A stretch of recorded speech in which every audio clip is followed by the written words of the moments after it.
What is up, my friends? You are all very welcome along to today's instalment of What on Earth is Going On at Liverpool Football Club and who is going to be our next manager?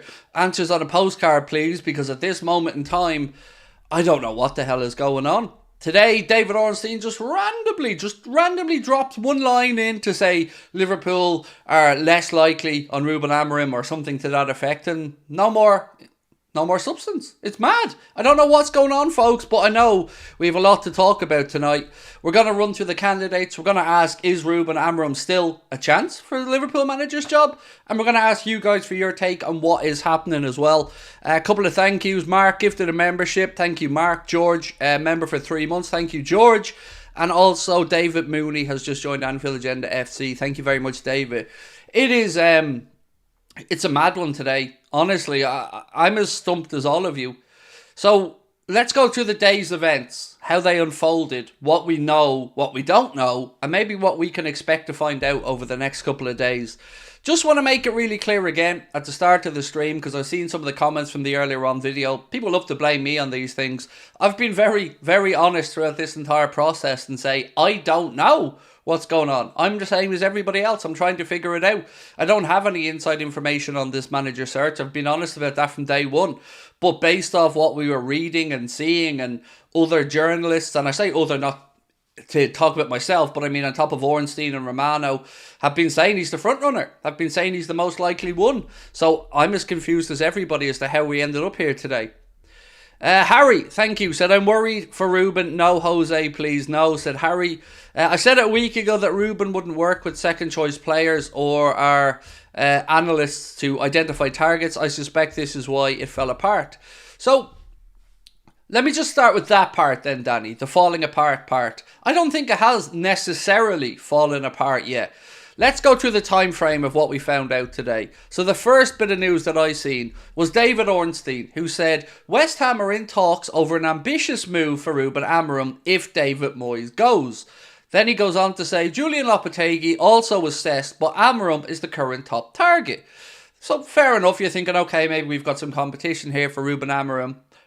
West Ham looking to move to get him in if they get rid of David Moyes, which they must be doing or they wouldn't be starting to shop around for managers. But he goes on, and this is the line that many people are confused about. I was reading through the Athletic comment section, loads of the similar type comments, just what? All we get is one line and then nothing. No context, because everybody's been talking about him being the favourite, including Ornstein, including Romano for a while. Just one line here is all we're going to get. And that line was... Liverpool looks unlikely. That's it. He said Amorim's current top target for West Ham United, said to appeal but unclear where they sit among the 39-year-old's options. And then he said Liverpool looks unlikely. And that's all we get. No more context, no more anything. It's like everybody has to admit that they were all just guessing, because nobody seems to have a clue. But that doesn't stop there. Fabrizio Romano was then posted to say Ruben Amorim and Liverpool never had any agreements done/sealed. Talks took place as candidate on club's list, but it wasn't agreed. West Ham approached Amorim as called by David Ornstein. Nothing done, agreed also in this case. Contacts with Liverpool in standby at this stage. I'm genuinely extremely confused. Now, one thing I think I can say fairly confidently is you don't have to worry about Mourinho. It's not going to be Mourinho. That's what I've been told repeatedly today by journalists and a few other people. I don't know why Mourinho was at the Fulham game. I can't answer that question. But I don't think we need to be concerned about Mourinho being offered the next job or the job at Liverpool. I mean, if you look at the bookies, Ruben Amorim, the last check with Odds Checker, still had the favourites tag, and he was 7-4, which is a bit of a distance from the other day where you couldn't even put bets on. Some bookies had stopped taking bets for Ruben Amorim to be the next Liverpool coach. But look, we're going to go through it all over the next couple of hours. But any questions you guys have or any input, please do let it be known in the chat. Remember to be respectful to everybody, and we'll all get along just fine. It's weird he was at the Fulham game. I don't know why he was, Ryan. I haven't been able to get the answer to that, mate. Maybe he was just putting himself in the frame, or maybe he just wanted to start speculation, or I really don't know. Is Ornstein turning into another Romano talking out of his backside, said Grim Reaper? So, look, I would never say that Ornstein talks out of his backside, because he's a well-connected man. But I think in the reporting on this, there seems to be a lot of change of direction from top journalists who won't admit that they were all pushing the Amorim most likely tag. And they were. That's what leaves me very confused about this. You know, Ornstein, Romano, many others, and you can find any amount of journalists who were talking about Amorim being the front runner for the Liverpool job. Nobody outside of maybe Pedro Sepulveda said that it was getting close to being done, but even he said that there was still work to be done on those negotiations. So Ben Jacobs, he's been tweeting and he said, for Michael Edwards and Richard Hughes, April will be about conducting interviews with multiple candidates. The pair are not afraid to make a bold appointment. Now, a couple of people, I think Jamie Carragher included here, feel that Richard Hughes very much likes Roberto De Zerbi, and maybe Roberto De Zerbi is going to be a candidate here. I don't know. How would we feel about it?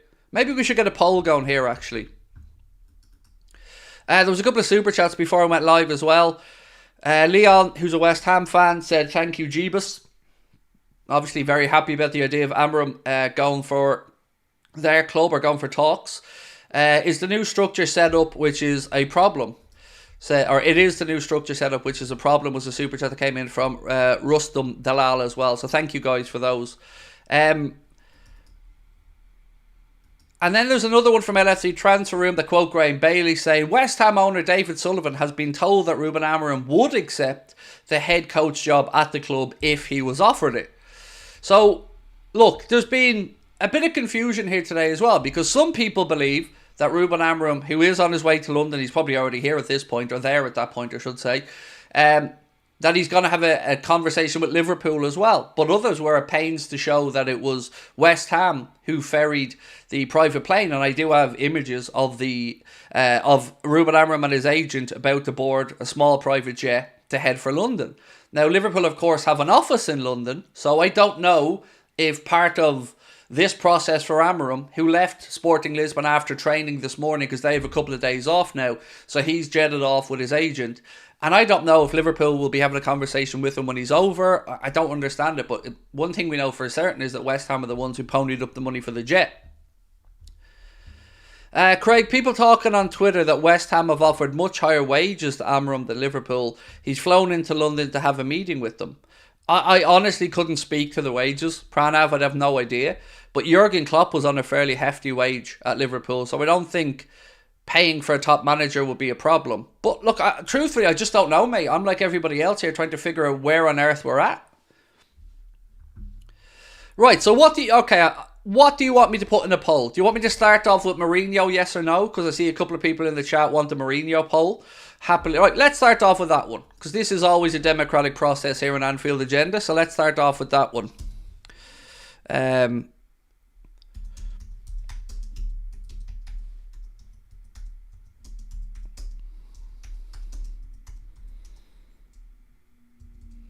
One sec.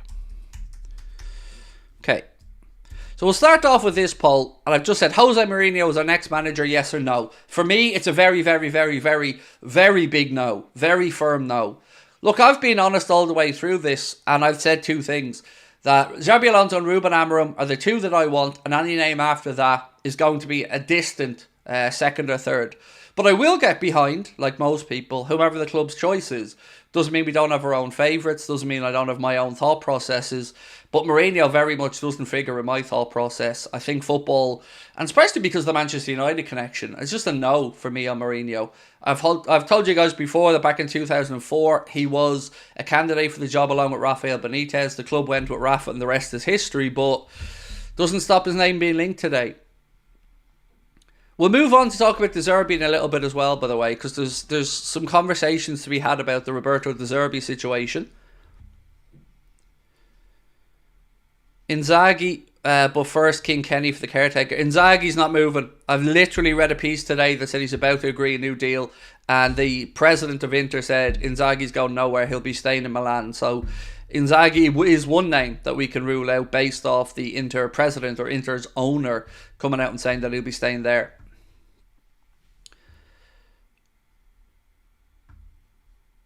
Craig for interim manager. You don't want me, mate. You don't want me managing the club. That would very much end in tears. So look, we've got the poll up there on Mourinho, and I'm glad to see that sense is winning here, because so far 70% of you guys have said no to Mourinho as the next Liverpool manager. But there is one question that I'm going to ask after this one, and that question is going to be, do you think there's still a chance for Amorim? Because I kind of do, but I don't know if I'm deluding myself with that. I think that context of him coming in to have a chat with West Ham and Liverpool in the London offices gave me a little bit of hope. Also, if you add to that what Ben Jacobs said about Liverpool going to be interviewing candidates throughout April, it would make sense that if Ruben Amorim does come over, and West Ham obviously ponied up for that jet, so he's likely to speak to West Ham first, I would certainly hope that Liverpool at least do an interview with Ruben Amorim to see if it's going to be a good fit or not. But since this process has started, it seems like Edwards has always liked the idea of Amorim, but Richard Hughes has always apparently been a De Zerbi fan and looked to bring in De Zerbi when he was at Bournemouth to be their coach. That didn't work out. Obviously, he went to Brighton, but I don't know how I feel about De Zerbi. So look, I think we can end the Mourinho poll. It's nearly hit 1,000 votes, and it's 70% saying no. So I think we can safely say nobody here wants Mourinho as the next Liverpool manager, really. There are a few strange names that have been doing the rounds, and some of you guys may be happy about these. One name I'd seen mentioned a little bit today was Xavi Hernandez, who's obviously going to be departing Barcelona. There's been a little bit of chatter about Xavi Hernandez maybe being an option. I don't know. Gary O'Neill's name has been mentioned. Obviously, he previously worked with the academy. I don't know if if we're ready or he's ready to take that next step up and become coach of a club the size of Liverpool. Other names, Hansi Flick was another one. Areola, people are saying in the chat. Again, it would feel very lazy if it's just people that Hughes wanted at Bournemouth. And Areola, of course, being one of those, he brought him in to replace Gary O'Neill. Chris said, not to change the subject, but any update? No, Chris, I'm not even going to give that time, mate. If you've seen, Chris, what I had to put up with yesterday, with emails behind the scene and some other disgusting stuff, mate, you'd understand why I want to stay away from it, because I deserve better than that. And no news on it, nor will I be caring about it, because it's absolute nonsense, as you know, bud. So, yeah, no. Taking on the Liverpool job is scary for anyone. See, I don't agree with that. I think, I was reading the Echo comment section earlier on. There's a couple of people in there who think that the Liverpool job just isn't attractive after Jurgen Klopp. Now, I very much disagree with that premise. I think the Liverpool job is a great job for somebody to walk into. Like I've said all along through this process, for me, Liverpool have a good young squad. We have a mix of players who are experienced. We have a history of some winning trophies over the last few years. We've got a fantastic stadium. We've got a good academy system. We've put up a new structure in place with Richard Hughes, an assistant sporting director as well. Michael Edwards coming back in as CEO of football. I think we are a very desirable job. Do we trust Edwards/Hughes? I feel like we're panicking without knowing the full story. I mean, do we trust Edwards/Hughes? Well, we don't really have much knowledge of whether we should trust Hughes or not. I think Hughes will be a very good sporting director, but yes, I do trust Edwards. I do. But there's one line that just keeps making me nervous. And that line is the one I spoke about a minute ago from, was it Ben Jacobs? Yeah, that the pair are not afraid to make a bold appointment. That's the one that kind of worries me a little bit. Because what's classed as a bold appointment? Is a bold appointment a Gary O'Neill, a Thomas Frank, or is a bold appointment a Xavi Hernandez or an Arne Slot? I don't know. DH96 said, any man would be lucky to coach our great club. Yes, sir. Absolutely agree. So, what I want you guys to let me know is, give me 4 options you want me to put in a poll as to who you would like. No, actually, do you know what? Firstly, I'm going to do this one like I said a moment ago. One sec.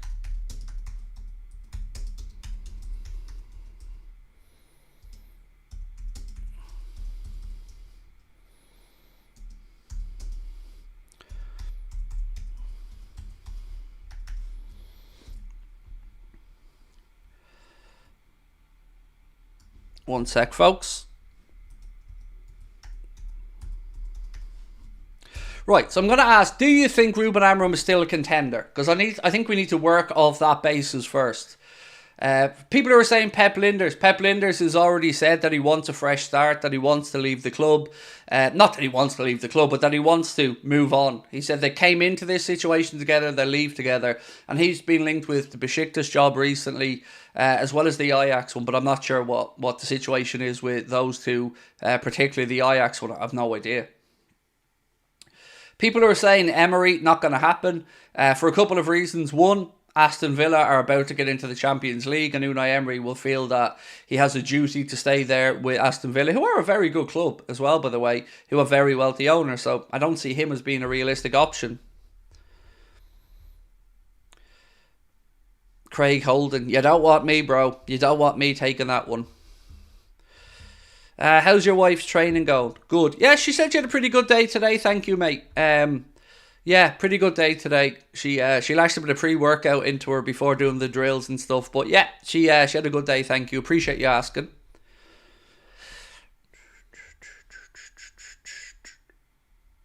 What do I think of Arne Slot? I don't know enough about him, in all honesty. I mean, I know he's highly regarded in coaching circles, but I don't know enough about Arne Slot on a personal level to think he'd be a good manager or wouldn't be a good manager. I truly just don't know. I don't watch Feyenoord. I don't really watch much of the Eredivisie, so I wouldn't have a clue. Craig, De Zerbi or Tuchel? Who would you pick? Or Tuchel, I should say. In that, between De Zerbi and Tuchel, De Zerbi. Yeah, look, I'd have reservations around Roberto De Zerbi, but between those two, I think Roberto De Zerbi would be a better fit of the two, but I can't hide what I've said. For me, it's Amorim. Alonso's definitely ruled out, so we can't talk about him, but for me, Amorim is the best choice. But I'm not the one recruiting, I'm not the one doing the search.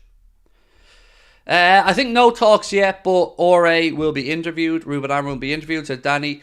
I'm sure that there was something today to say that... Okay, here we go. Sport Witness.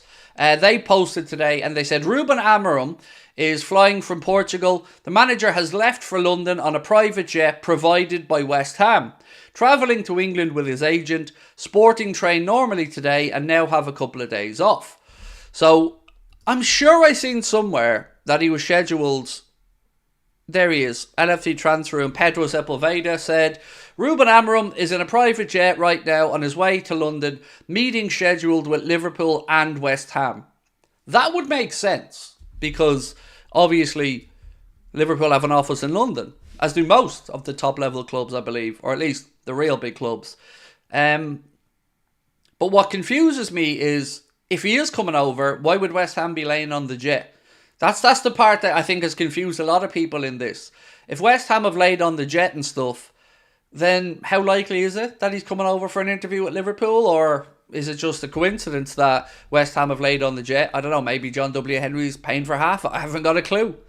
But it is very strange to me that I just can't get past that one line from Ornstein. It's like no more context was given. It's just unlikely now to be the preferred candidate. But with nothing, with no other information, it's very confusing.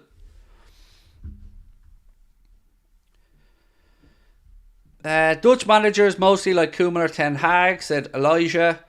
I think it's a smokescreen so Ramon gets more of what he wants.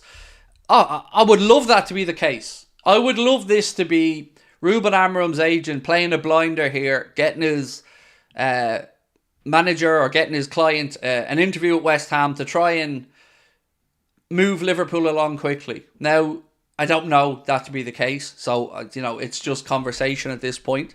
One thing though, my friends, if you can see top corner, we're only 11 subscribers away from 257,000, so if you haven't subscribed, please do.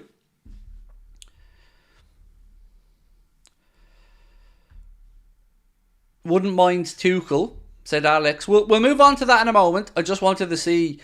do you think Amorim is still a contender? So far, 65% of you guys think Ruben Amorim is still a contender.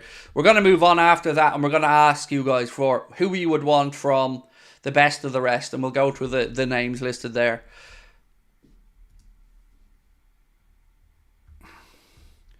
Mohammed said, what happened yesterday? No idea, Mohammed, what you're talking about, mate. But let me just say this.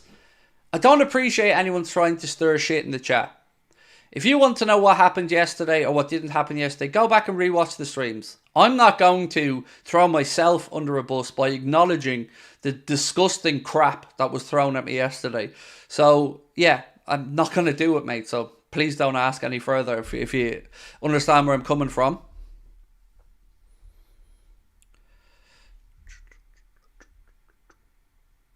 West Ham flying in Ruben is very worrying, said Finty Tin. From Salah and Diaz to Amorim, too much to ask for someone to say they would love to serve the club. It is weird, right?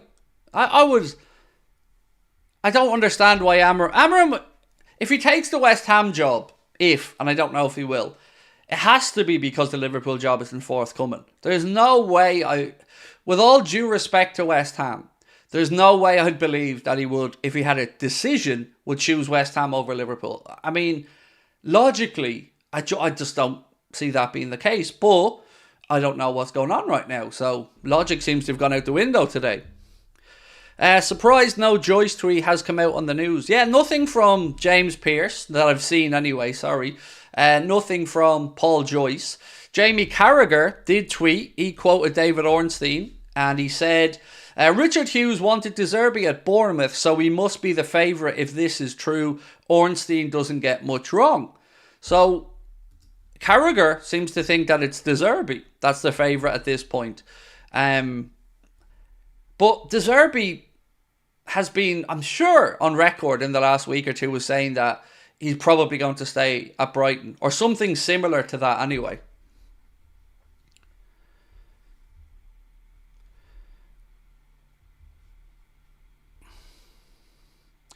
Mourinho, I'd rather see Yogi Berra as manager. I don't think you have to worry about the Mourinho thing at all. I know people are just putting two and two together because he was at the game, but I don't think that will be the case. This is getting my blood pressure up, said Waterdull. Right, let's have a look at this poll then. So, we've had 1,300 odd votes, and 66% of you guys think that Ruben Amorim is still a contender. Right, so we'll end that. Now, the next poll, I'm going to put 4 candidates. So, I'm trying to think of 4. Maybe I'm being selfish here and I'm trying to think of 4 that I would like. But let me just throw in 4 names for you. And see what you guys think.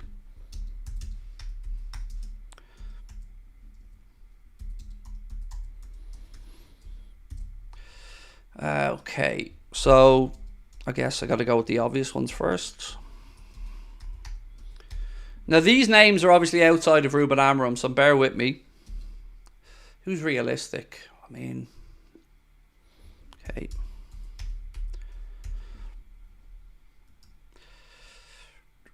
Zidane isn't going to be an option. You don't need to worry about Zidane. Is Motta too much of a gamble? I don't know much about Thiago Motta, to be fair, other than he's got Bologna up into the Champions League spots. I'm trying to think of other names. Okay, I think he's probably a fair shout as well, so I'll put him in. I need one more name. One more name for this poll. Inzaghi, it's not worth putting up, Robbie, because the president of Inter has already come out today or yesterday and saying that Inzaghi's going to be staying there. Yes, there's the other one. Xavi, that's the one.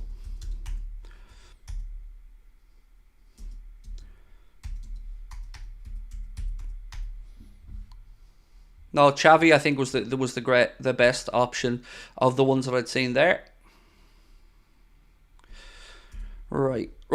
So the poll's gone up. I've given you 4 options and said next manager: De Zerbi, Flick, Tuchel, or Xavi Hernandez. If you had to pick one of those 4, and I'm not saying they are the 4 contenders, by the way, they're just the ones that I think are probably the most likely, but it is just guesswork.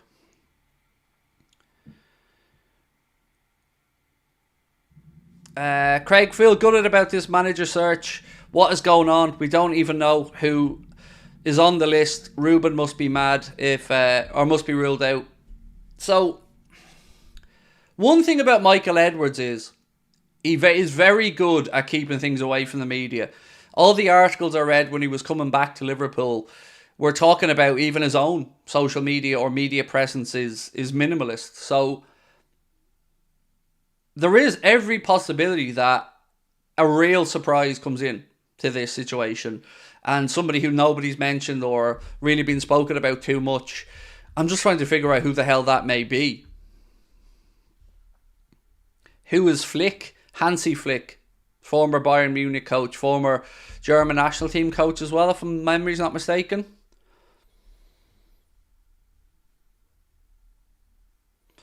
None wasted poll.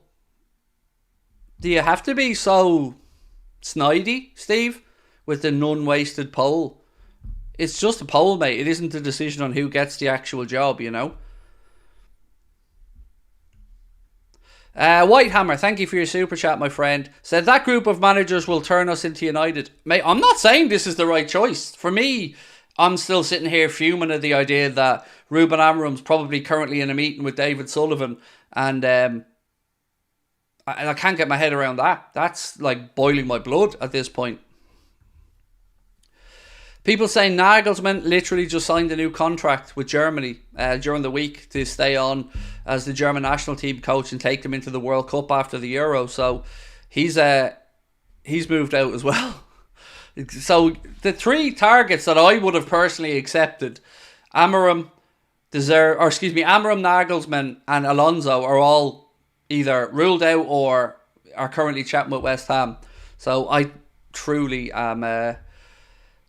I don't know if I should be angry or not. Like, because what our friend said at the start of the stream was, do you trust Edwards? And I do, yeah. So, I don't know, lads. It's just such a big appointment. It's so important we get it right. Klopp to stay saying it now. At this point, Carl, I don't know how I'd feel about that. Isn't that mad that I'd actually say that, like, but...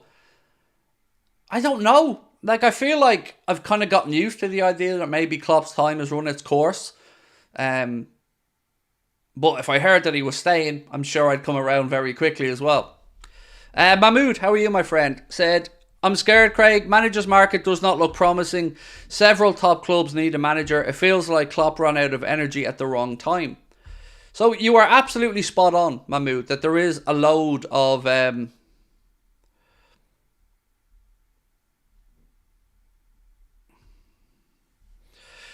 I'm not even going to read out your super chat, mate. Does anybody else want to tell STFP there that I have been at pains to say all the way through this process? And for once, I'm going to defend myself. You said that I said it was nailed on to be Amorim. I've never said I know anything about the manager's job. I've been on record all the way through this process as saying, I don't know. I've no inside information. I can pull up 10, 15 streams where I've said that. So I know you want to have a dig at me because you're jealous of me. I get it. I am a pretty amazing dude. You're right to be jealous of me.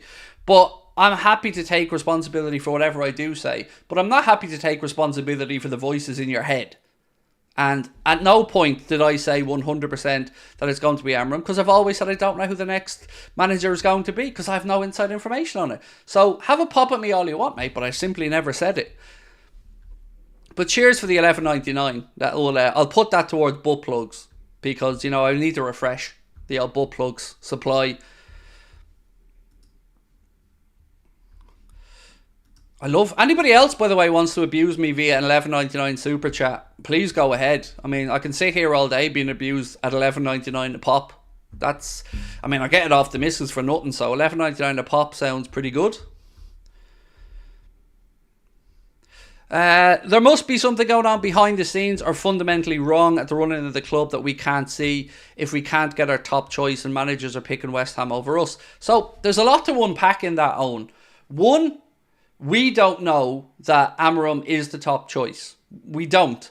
We've seen lots of talk about it. I've come round to I love the idea of Amorim. I'd be delighted if he was the coach. We don't know that he's choosing West Ham over us because we don't know if he's had that choice yet. So there's a lot to unpack still, and I know we're all emotional at the minute and trying to react to what's happening. But truth is, there may be a name that these guys have been working towards all along that we just don't know about. I don't have a clue at what point we're at here. But it does seem very, very strange that a lot of the big journalists, and I know the 11.99 merchant there a moment ago wanted to say that Romano and Ornstein have never said anything about it. That's more lies. I can show you many, many, many, many posts from both of them that suggest. In fact, I have one. Hang on, I have one here, right to hand, just ready to call out your nonsense, mate. Where was it gone? Where's the one from Romano? Where Romano said, Ruben Amorim remains the main name on Liverpool's manager list as the new head coach. Not the only one, but a concrete option's being considered. Liverpool are informed about the clause in his contract, as reported weeks ago. So, again, if you're going to lie to protect the journalists that you, I don't know, secretly want to have an affair with or something, mate, try and get it right. You know, as I said, happy to be called to account for stuff I've said, but not the stuff that's been said inside your head. There must be something going on behind the scenes. We've done that one. I think there was another one. Would you mind somebody for 1 year then Alonso? Oh, it's a tough one. Like, it's a really, really tough one. Because you'd need that guarantee. And we don't have that guarantee. I'm also not somebody who feels comfortable at the idea of Liverpool writing a year or two off. So I know some people feel that the next manager after Jurgen, much like the situation at United, is almost destined to fail. But we're fans. We can't be writing off 2 seasons of supporting a football club. Those fans that, you know, pay for their season tickets or pay to travel around after the club or buy TV packages, why should they all have to just write off 2 years? It was the whole idea of that seems madness to me. Craig, I'm feeling very pessimistic about all of this, said JPLFC. Worried and anger and confusion praying for Ruben, said Harry. Let me just get through some more of your comments. Aldo and Barnes would be fun for a season. No, that wouldn't. Denise from Fluminense. Oh, he is.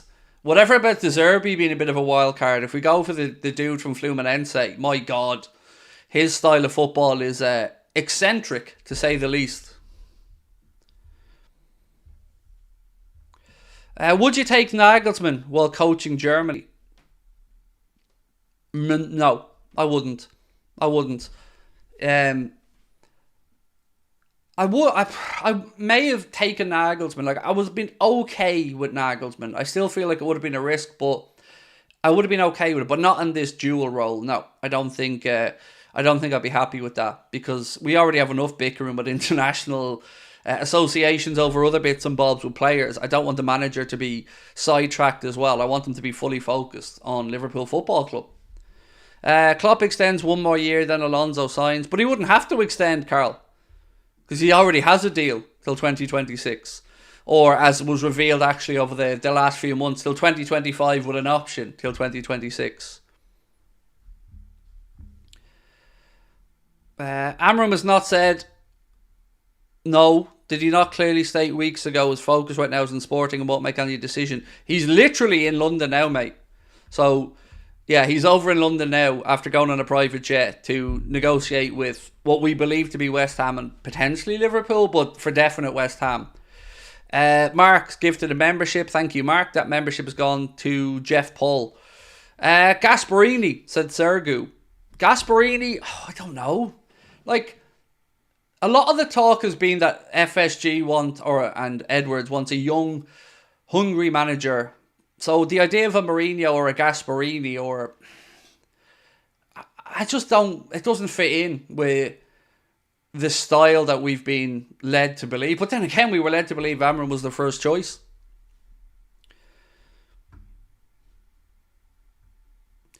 Kevin John said, I'd take O'Neill in a heartbeat. He's Liverpool through and through. So the problem I'd have with Gary O'Neill is the problem that I would have had when Brendan Rodgers was Liverpool manager. I don't know if he has the pulling power to attract in players. I don't know what his stature is inside the game, you know, but he has worked at Liverpool. I think he worked at Bournemouth as well, obviously, before that. So I just don't know about, is he ready to come up to Liverpool? What about the Brentford manager? Yeah, Thomas Frank had been under consideration as well, but I don't know, maybe I'm saying no to some of these because I don't want them personally.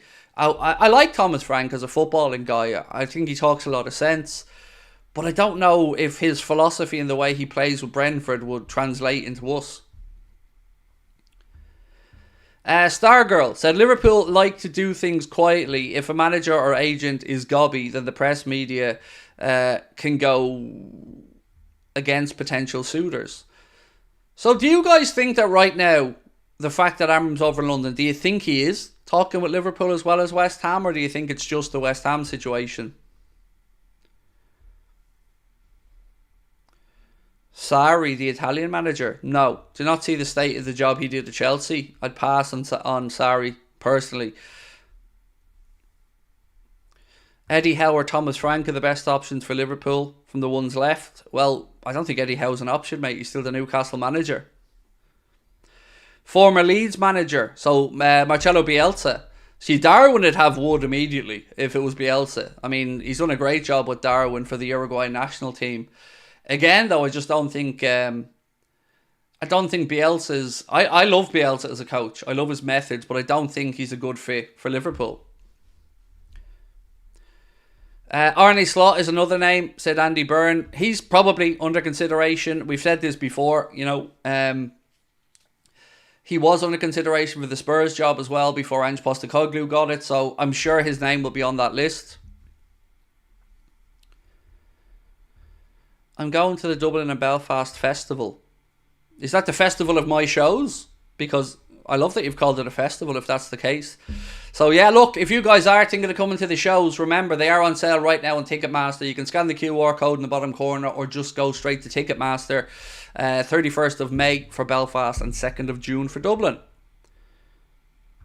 Santos from Forest? No. Jeez. I mean, some of the names being bandied around here I think are very underwhelming to say the least. Well, Craig, we do have a headquarters in London, so maybe he's talking about Liverpool. There was as I said earlier on, there was a post to show that one of the journalists said that he was going to have a conversation with Liverpool. Was it this one?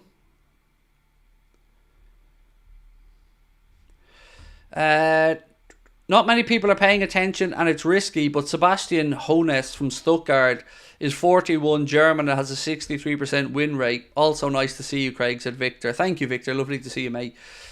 So I have been paying attention to Stuttgart a little bit this season, but not so much as looking at the manager, but more just seeing the progression in the Bundesliga and up into the Champions League places. So no doubt, and I'm not going to sit here and say I know very much about what Sebastian Hoeneß, but he has done a very good job with Stuttgart, I think. And I'm sure Endo would probably give him a glowing reference as well. Keep Linders said Brendan Brown. It was Pedro Sepulveda. Yes, Philip, I think it was, mate. I think you're spot on. I think you were spot on, mate. Yes, I think it was Pedro Sepulveda. Yeah, I see the link here now. Ruben Amorim is in a private jet right now on his way to London to meet with Liverpool and West Ham. Yes, you are spot on. Thank you.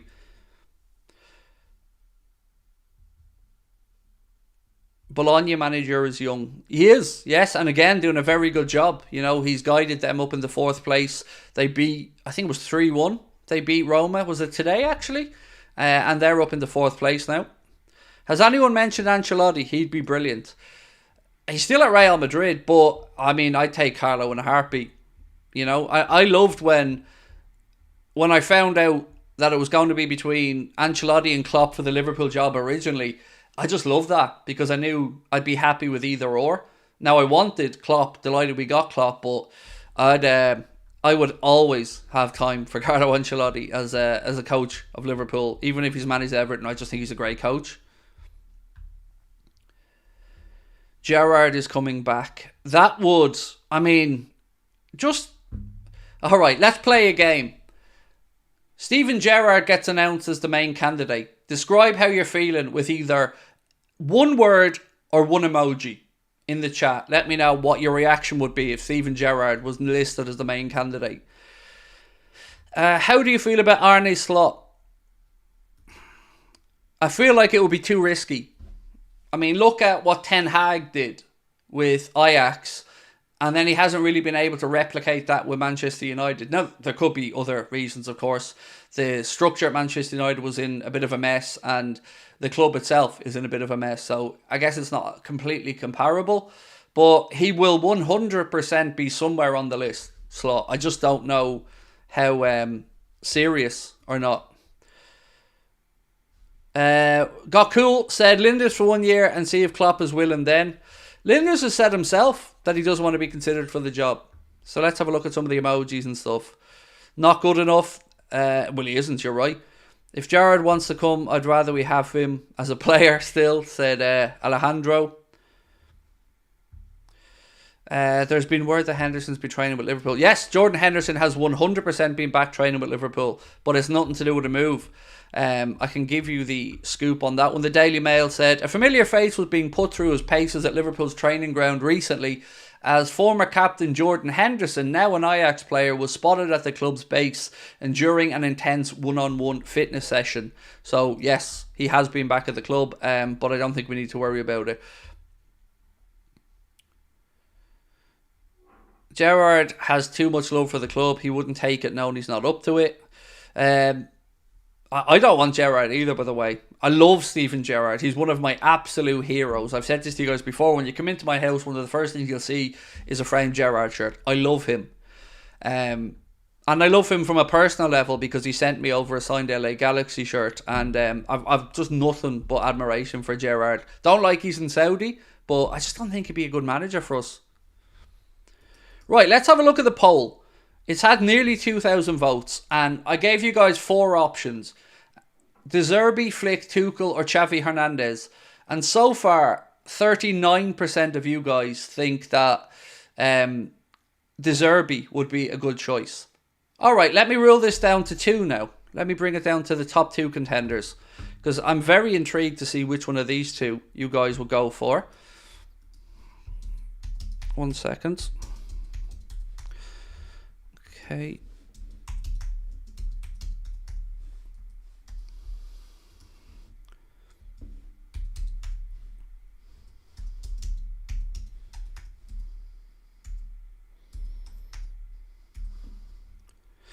Right. Pick one of these 2 for me. I've narrowed it down to the top 2 contenders of the last poll. De Zerbi or Xavi Hernandez. Pick one of those 2 for me if you had to be choosing an ex-manager and it was one of those. Why are we worried about Amorim? If he doesn't want to be here, cool. I would go Thomas Frank. I love the first part of what you said, Santino, mate. I love the fact that you've said if he doesn't want to be here, because I agree. I've said this all the way through as well. The next Liverpool manager should very much want to crawl over broken glass to have the job. It should be the pinnacle of your career. Let's be realistic. What jobs in world football are bigger than the Liverpool job at this moment? Real Madrid, you could argue. Maybe Barcelona, you could argue. If you don't care or have any morals, you could probably argue Manchester City. But other than that, I don't think there is any jobs in world football that are much bigger than the Liverpool job right now. United will always be an interesting job for people because it's a huge club as well. Arsenal and the current guys and how good they've been, yeah, they could probably be a big attraction as well. So I don't like anybody not thinking of Liverpool as the pinnacle. Colin Blackshaw said both. Shocking. I don't know, mate. I honestly don't know. Of the 2 of those 2, I just wouldn't feel comfortable, Colin. I wouldn't feel that either of those 2 are going to bring success. And Bayern Munich will still be looking for a manager, said Grim Reaper. Absolutely. And, I think De Zerbi's been high on their list anyway, so perhaps it'll come down to a fight for him. What confuses me through all of this is, who could this target be? If it isn't one of the names that's already been discussed, if it isn't a De Zerbi, if it isn't an Amorim, if it isn't, well, it's not going to be Alonso, then who the hell is it? Like, who could Edwards be trying to lure to the club? Who could this surprise contender be, if indeed Liverpool aren't afraid to make a bold decision?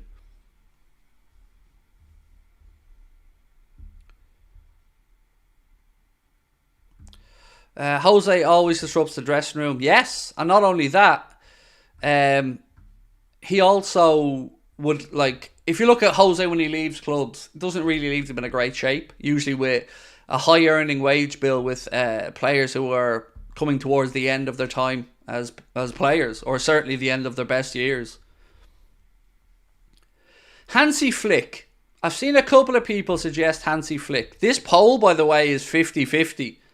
Literally 50-50 right now between De Zerbi and Xavi Hernandez. Daka said, Craigo, if you were manager, what system would you play?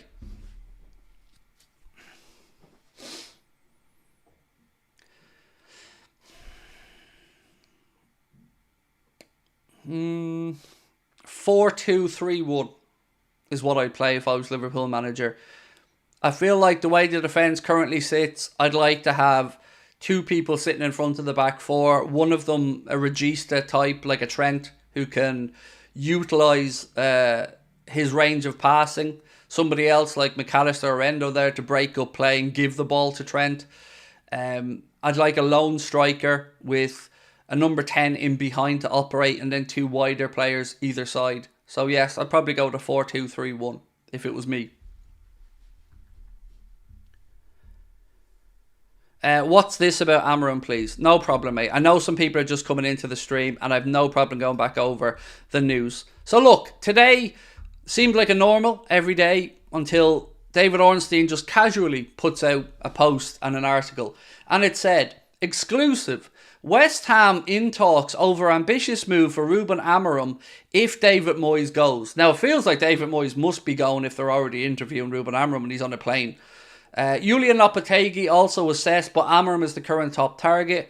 West Ham United said to appeal, but unclear where they sit among the 39-year-old's options. Liverpool looks unlikely, and that's it. Just why unlikely? Why all of a sudden has it gone from being one of the front runners, and many top journalists have been running with one of the front runners. Very few have committed to say he is the guy, but loads of them have been talking about him being right at the top of the list. And then we've seen Fabrizio Romano backing up what David Ornstein posted by just saying Ruben Amorim and Liverpool never had any agreement/done deal sealed. Talks took place as a candidate on the club's list, but it wasn't agreed. West Ham approached Amorim as called by David Ornstein. Nothing done, agreed in this case. I'm praying that this is a case that he's just tried to push Liverpool or bluff Liverpool. That his agent set up this interview at West Ham, hopefully to try and just tempt Liverpool into making a goddamn decision. That's what I'm hoping for right now. Then we had Ben Jacobs say, for Michael Edwards and Richard Hughes, April will be about conducting interviews with multiple candidates. The pair are not afraid to make a bold appointment. That then was followed up by Jamie Carragher, who quote tweeted David Ornstein's initial post about West Ham and said Richard Hughes wanted De Zerbi at Bournemouth, so he must be the favourite if this is true. Ornstein doesn't get much wrong, to be fair.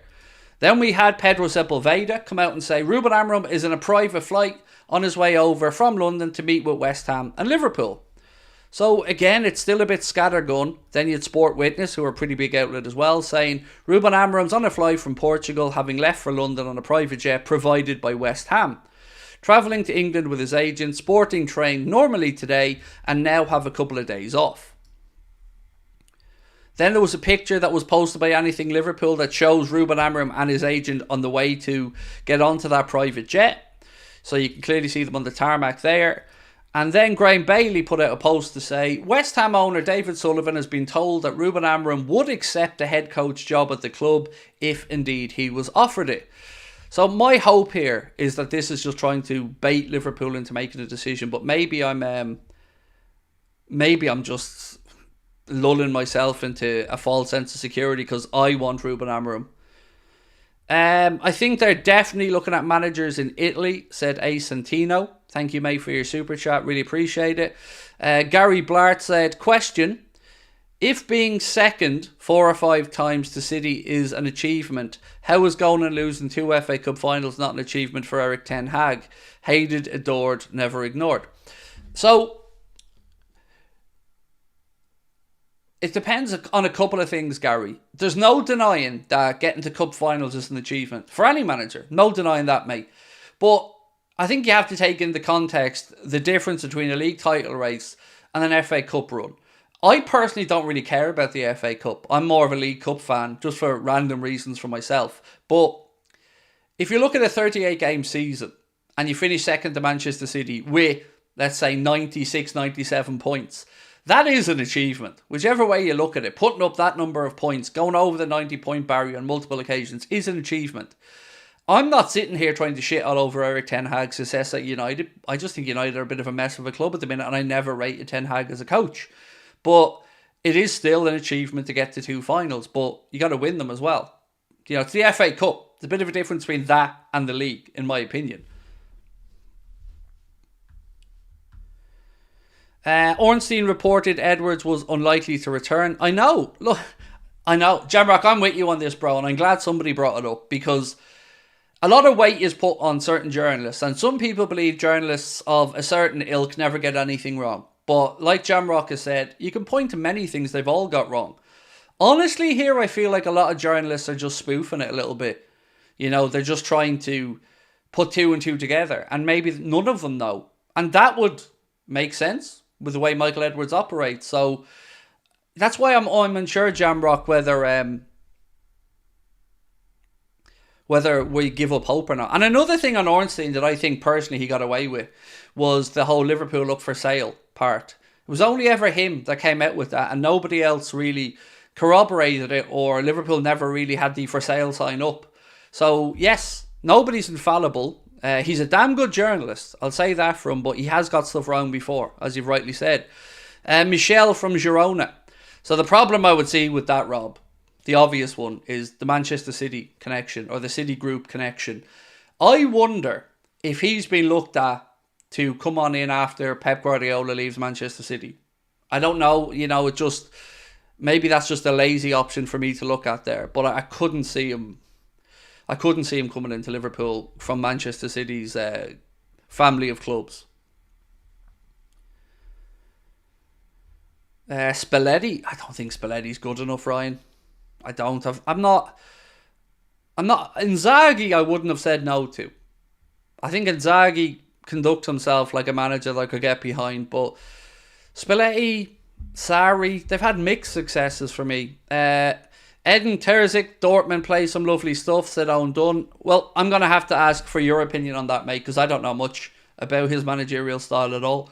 But I am, I say I'm surprised. Maybe I shouldn't be. It is surprising to see Borussia Dortmund still in the semi-finals of the Champions League. That is an incredible achievement for them.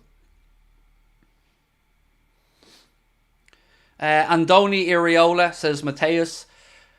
He's a great coach, Iraola. I knew a little bit about him from Rayo Vallecano because I just happened to start watching some Rayo Vallecano games over the last couple of years. He's done a very good job at Bournemouth, but it's still a huge jump to go from... And I don't know if he'd feel like he's finished the project with Bournemouth yet, you know?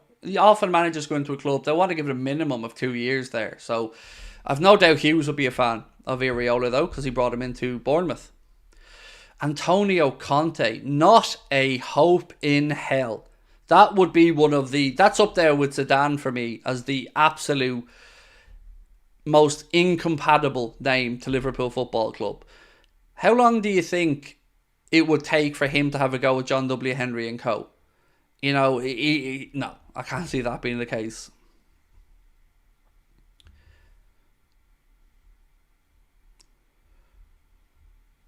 Surely Edwards knew Amorim was coming over and set up an interview. I hope that's the case. Just one other quick thing, by the way, that off the subject a little bit for a second. This has been confirmed today. Manchester United, or Greater Manchester Police, have handed a 3-year football banning order and a £1,205 fine to a 44-year-old man after he was found guilty of tragedy chanting during Manchester United's FA Cup quarter-final victory over Liverpool in March. Michael Bernard Avery had been charged with a Section 4A of the Public Order Act of 1986 and was bailed.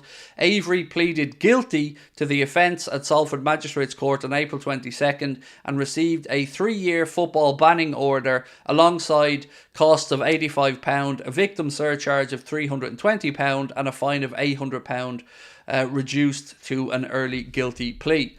So just a bit of a heads up on that one. That asshole was given a 3-year football banning order.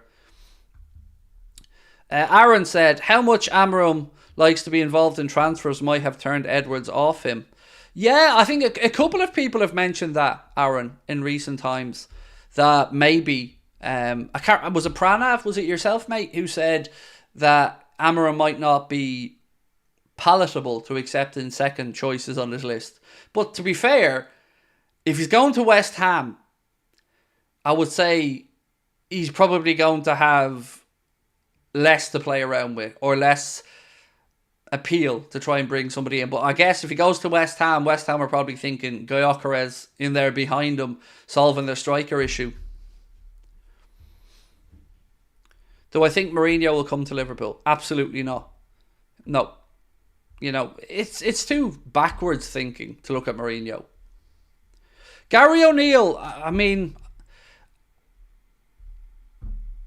maybe. I don't like that for... Where's the post gone again? Sorry, there's loads of posts here that are... I'm trying to go back over today. Yeah, this post from Ben Jacobs, or credited to Ben Jacobs, has me worried. For Michael Edwards and Richard Hughes, April will be about conducting interviews with multiple candidates. The pair are not afraid to make a bold appointment. That last line worries me. What about Vincent Kompany? No. Again, why would you bring in a Manchester City legend? And he is actually one of the few people I would call Manchester City legends to come and manage Liverpool. No, thank you.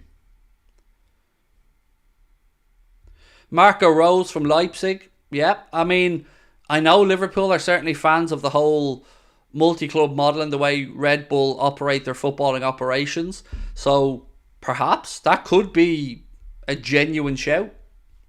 So look, we did have the poll up, and I'm going to just end it now. We've had 1,460 votes, and with 51%, you guys would have preferred Xavi Hernandez over Roberto De Zerbi, which is interesting. I thought you would have went the other way. Jamie Carragher certainly thinks that with Richard Hughes' liking of De Zerbi, Carragher seems to think De Zerbi could be the front runner, but again, I don't know if he knows something we don't know or if he's just guessing.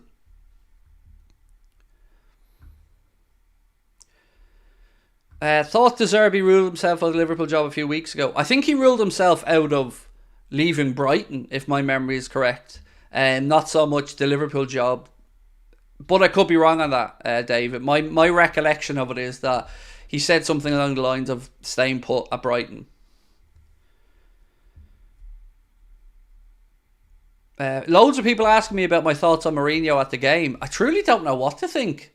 You know, it could be a coincidence. It could be Mourinho just trying to put himself into a conversation. There could be something to it. Just no for me on Mourinho. Yeah, just no for me on Mourinho, personally. How about Jose for 1 year and then Xabi Alonso? I'd rather they just let Pep Linders take it for a year. But I don't like this idea of 1 year, because no indication has come from Xabi Alonso that after that 1 year he would happily go anywhere. So again, that would be like Alonso writing off his career at Leverkusen after one more season there, and he kind of admitting already that it's only going to be 1 more year. I don't know. I've put Xabi Alonso out of my mind altogether at this point. Mohad Nasir, how are you, my friend? Said Xavi's experience / success at Barca is a difference maker. One of the toughest jobs, and he had them playing well. So for me, I'd prefer Xavi Hernandez over De Zerbi, if I'm being honest with you. Yeah, I would. Of those two, I'd prefer Xavi Hernandez. But I think both would be somewhat risky in their own way.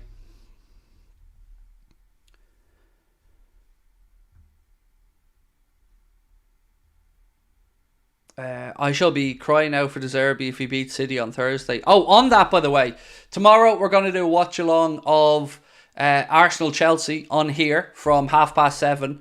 And on Thursday, we're going to do a watch-along of Brighton and Manchester City on here as well. So do join us for those ones.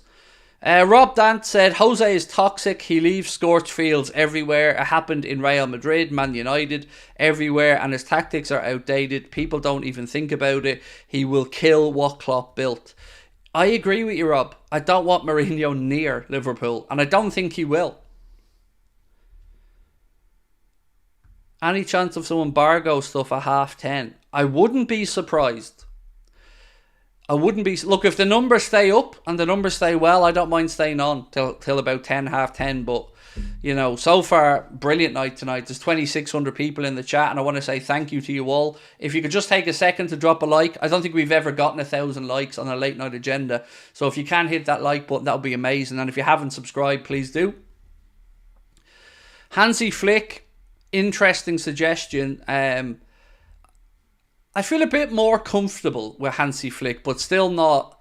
I can't get past it. I can't lie. It's Alonso or Amorim were the two names for me. And I'm very stubborn as a person. So I don't want to look past Amorim. I want Ruben Amorim. I can't lie about what I do. What are the odds for the Liverpool manager? Well, these odds were a few hours ago, so they could be slightly outdated now. But on Odds Checker, the top odds are the best odds that when we search for the next Liverpool manager, Ruben Amorim was still the favourite at 7-4. So just shy of 2-1 there. Arne Slot was second at 15-2 or 7.5-1. Roberto De Zerbi came in third at 17-2 and again 8.5-1. And then there's a huge gulf. You go down to Gary O'Neill next at 16-1. Thiago Motta at 16-1. Thomas Tuchel 20-1. Julian Nagelsmann 22-1. Unai Emery 28-1. Andoni Iraola 28-1. And Victor Pereira, who I think is the Porto coach, is he? Or I think is he the Porto coach? He was in there 28-1 as well. So all long odds really. All of them. Like the other day you couldn't even get odds on Amorim with some of the bookies. Paul McCormick said Slot is 2-1 now. That's some jump in from 15-2. So there must have been a lot of money gone down on Arne Slot if that's gone from 15-2 down to 2-1. Would I take Xavi? Be interesting. Would I take Xavi? Yes, I think I would. He'd certainly have the gravitas and the name recognition and the experience of dealing with being in the bubble of a big club there with Barcelona. So yeah, I think I would. Naman said, De Zerbi for me, Premier League proven and his team plays really eye-catching football.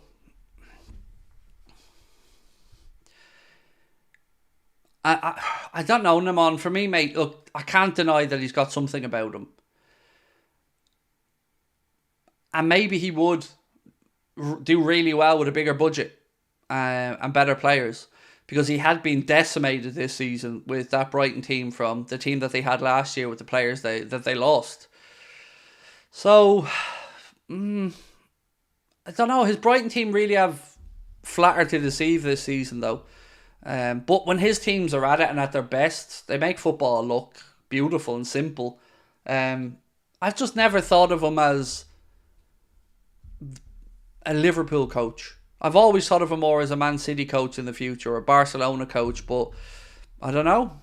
I truly just don't have a clue, and it's really starting to worry me now because this can't be messed up. Like they've had long enough to figure this shit out, and they cannot get this appointment wrong.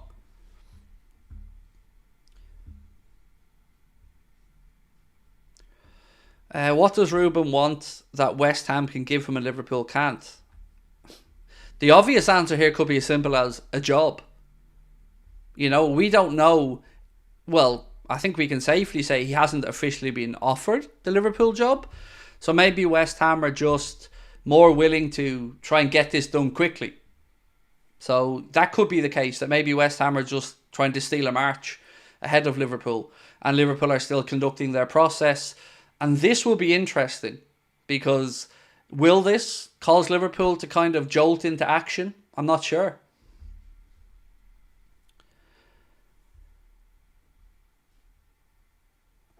On Bet365, Slot is 2-1. Then he's definitely come down a lot. There must have been a good chunk of money gone on to Arne Slot. So here's what I'm going to ask you then. So I know there are people in our chat who watch the Eredivisie. Give me information on Arne Slot. Tell me why Arne Slot should be the next Liverpool manager, if you think he can. Because I really need to be educated on this guy, because I don't know too much about him. I'm so worried they bring back Brendan. I think I'll personally chain myself to the gates of Anfield if Brendan Rodgers comes back near the club. Kieran McKenna is what I would class Ellis as a real bold choice. That was a name Connor mentioned to me earlier on as well. And that would take some pair of balls from Edwards and Hughes, but it would be a bold choice, to say the least. He's done a cracking job with Ipswich. He's been spoken about as being linked to the United job at points as well. He was linked, I think, to the Republic of Ireland job at one point. But McKenna is an interesting one. It's an interesting one. Does Xavi Hernandez speak English? Yes, he does. Do you think Jose would do a good job at Liverpool? No. I think it would end up burning in flames and causing toxicity inside the club. And I couldn't get behind that one at all. Do you think this is a distraction for the team? I can't see how it wouldn't be, Daniel. I just can't see how it wouldn't be a distraction for the team. Because uncertainty is nobody's friend. Whether you're a player who's thinking about renegotiate. Like, let's look at it from the point of view of Mohamed Salah, Trent and Verge. 3 players who have to negotiate their contracts or find a way to depart the club. But their 3 contracts need to be sorted out. I can say that even though I love Liverpool Football Club, I don't know that I'd commit my future if I was in their position without knowing who the next manager was going to be. And the longer it goes on, the more dangerous the situation becomes. Particularly with Real Madrid showing interest in Trent and stuff. I think Trent will stay and I think Trent will want to stay. But as I keep saying, uncertainty is nobody's friend.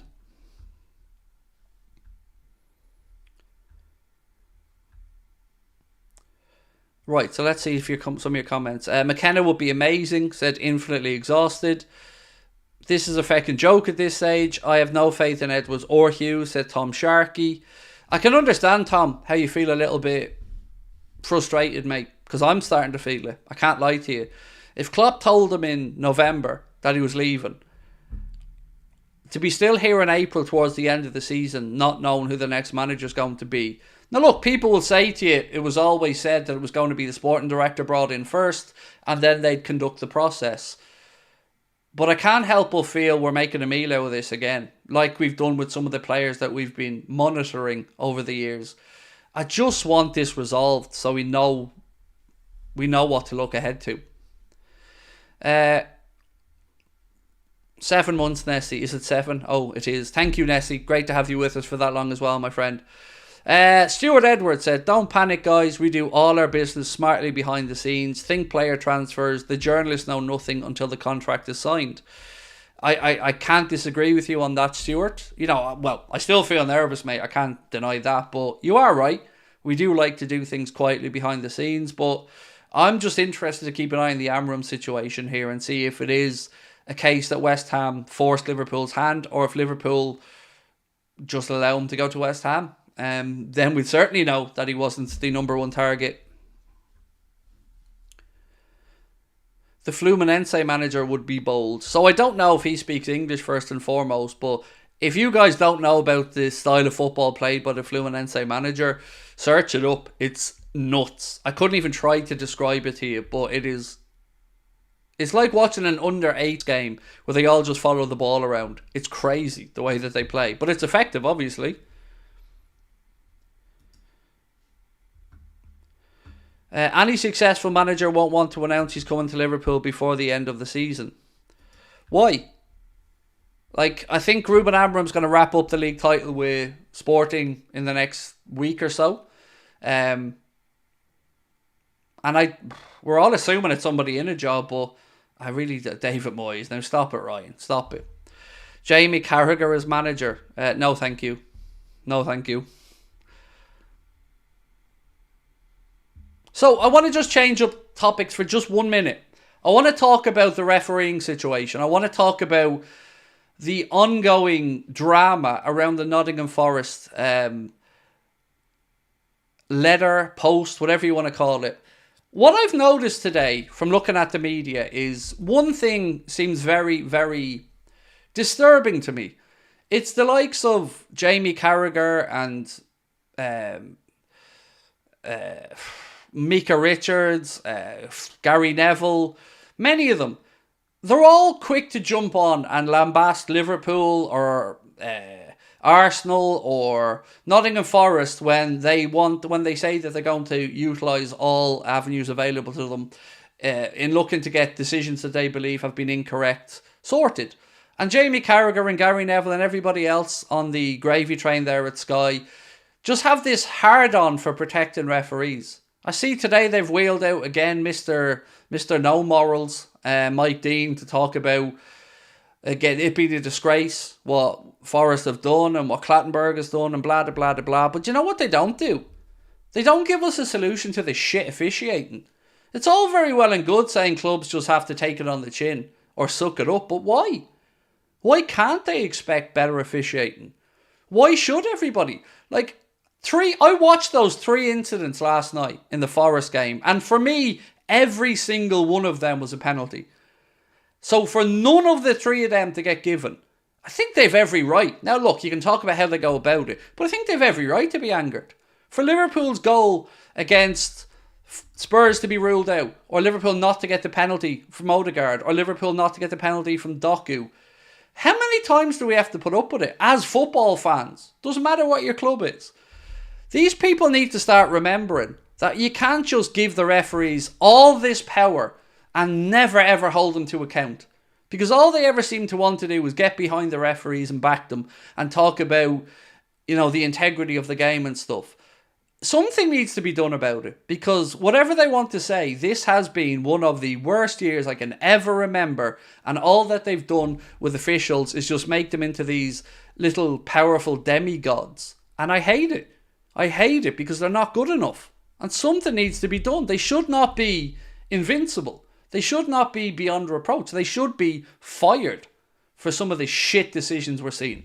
And they talk about clubs or people having some cheek to say that there could be something nefarious going on, or there could be something to these decisions. Well, even if there isn't, they're still awful decisions. Really, really clearly wrong decisions. And they just keep getting away with it over and over. And Mike Dean's argument was, well, I didn't hear the Nottingham Forest complaining when, was it Stuart Atwell, was the VAR for the game in February. Yeah, because in February, mate, they may not have been in such a precarious position. They may have thought they had more time to get out of it. So maybe they didn't really complain that much in February. But it still doesn't excuse the 3 blatant penalties that they were given. And Dermot Gallagher trying to justify the first 2 as well on Ref Watch, while the other 2 pundits on there, Stephen Warnock was saying, penalty. I thought it was a penalty. And Dermot Gallagher was, no, not all contact is a foul. Fuck you. That was a kick through the back of his ankle. It was 100% a foul. Again, they're telling us that what we're seeing with our own eyes is not, we don't know the rules of football. I hate the PGMOL. I hate Howard Webb. And I hate the standard of officiating in England. Because we're being shafted. And best case scenario, it's ineptitude. That's best case scenario for me. Worst case scenario, maybe there's something more sinister. I don't know. I got a feeling Arsenal will drop points tomorrow, said Nuhi. Thank you, mate, for your super chat, and I hope you're right.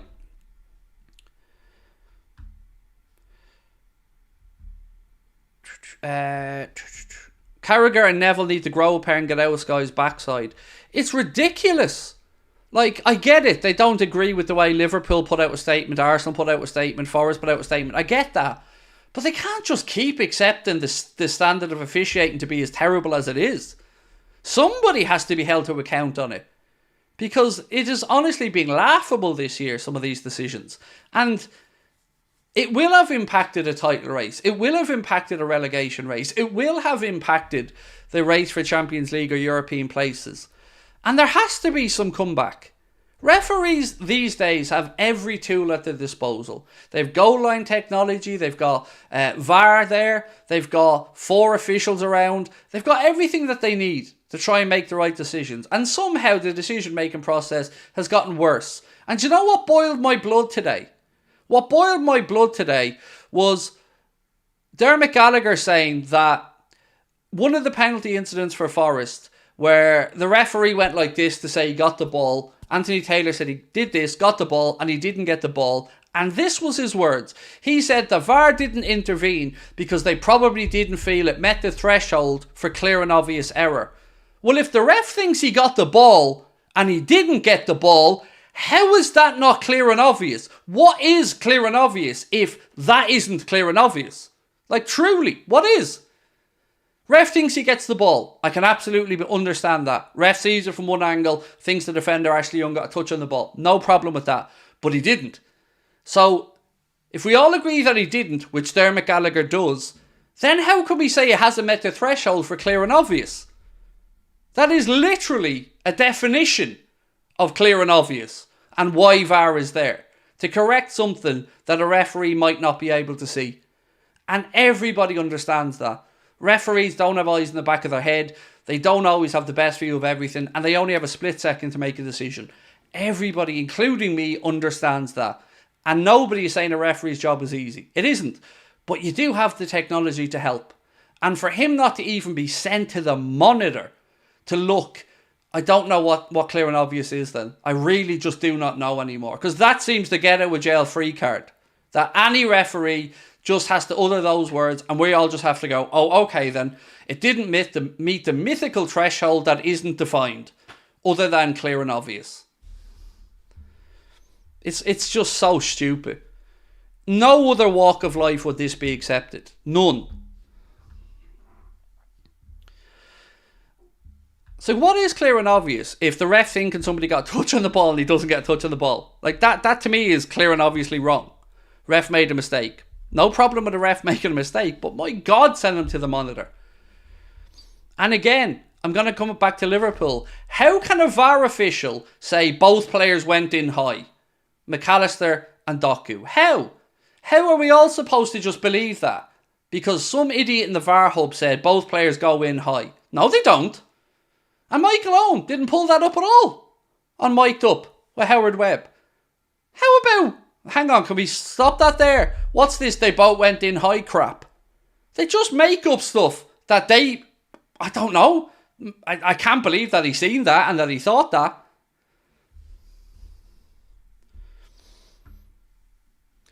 Craig, can you remember when Robbo kicked the bottom of Danny Welbeck's boot result penalty to Brighton? I know. And those 3 incidents for me yesterday for Forest were all penalties. Every single one of them. The PGMOL cannot be criticised. I agree with your previous thoughts from another podcast that refs should be from other countries. It removes the possibility of people thinking that referees have an inbuilt bias or even a subconscious bias. So, again, football has a real problem with transparency.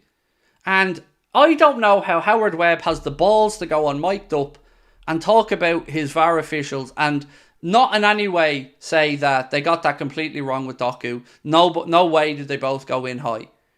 It's like they're re-refereeing games and they're doing it with what they want to see rather than what's physically in front of them.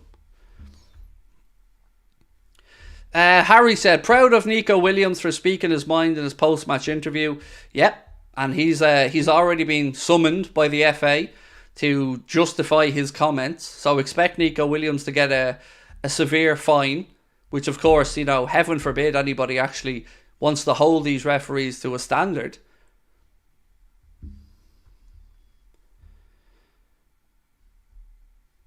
What is the PGMOL's gripe with Wolves, by the way? What did they do? I don't know, but the decisions have been disgusting this season. And I think clubs have every right to start questioning the integrity of the appointments.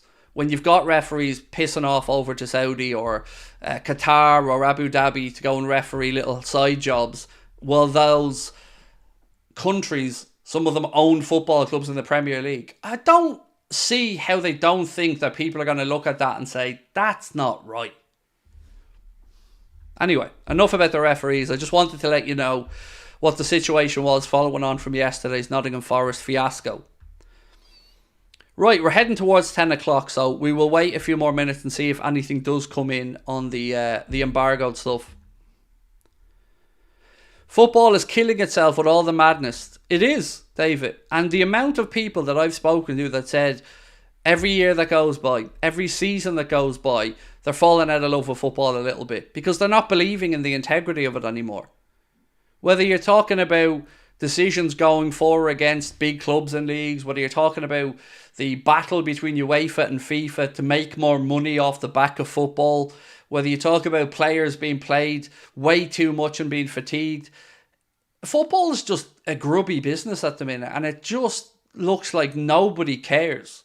Nobody's trying to do the right thing. And it can't go on forever because fans are not idiots. They're not just going to keep accepting this. Like, I dread to think what's going to happen if City get off of these charges. I genuinely am baffled to think what the reaction in the world of football is going to be if Manchester City somehow find their way out of these charges. What's the embargoed stuff? It's tomorrow's newspapers, basically. Some stories that don't go out in the evening editions tonight. Usually embargoed stuff is stuff a manager will say in a press conference that gets held back to the next day's newspapers. But in this case, it would be the newspaper stories for tomorrow, which usually come out between 10 and half 10.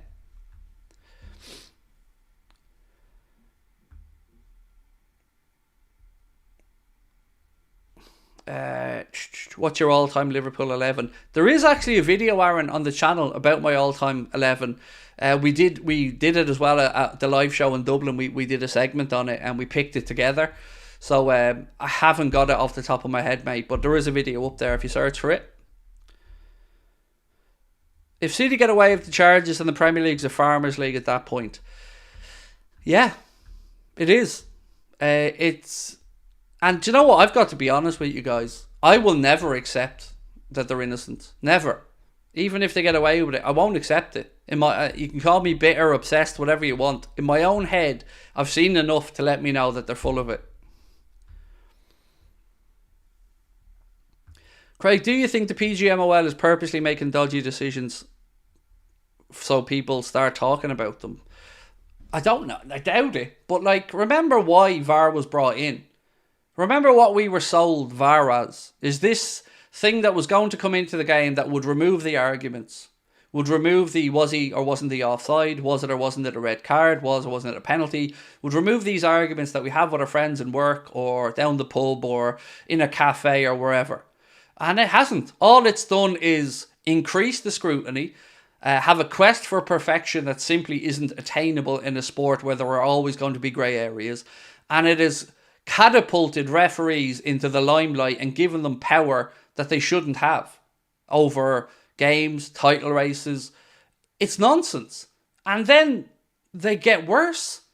And Howard Webb comes on and tells us that the decision-making process is getting better, that more right decisions than ever are getting made. That's not the football I'm living in. That's not what I'm seeing every week. Craig, Ruben is buying a house in Liverpool. I think the story you're thinking of, Cop Bush, and I could be mistaken, is that his agent was apparently rumoured to be buying somewhere.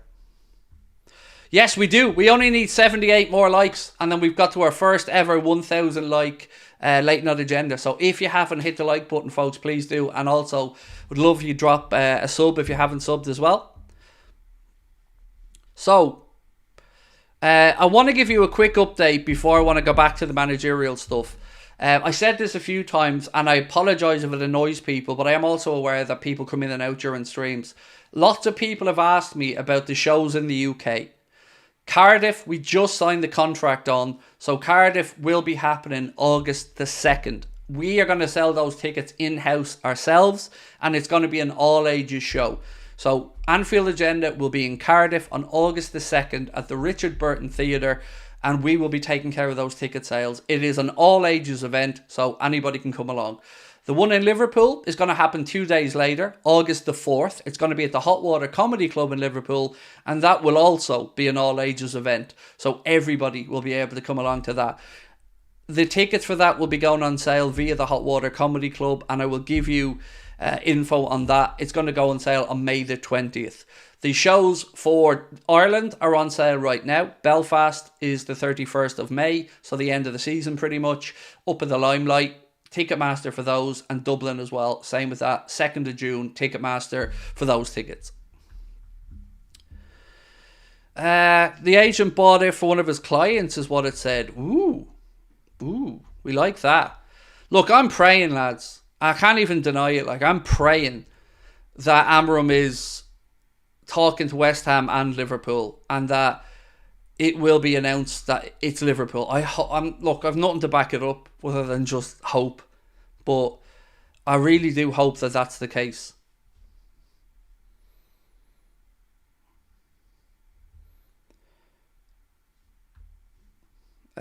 Just watched the video on YouTube about Slot, and to be fair, he looks a good fit. Plays the attacking, high-pressing game like Klopp at a 4-2-3-1 system.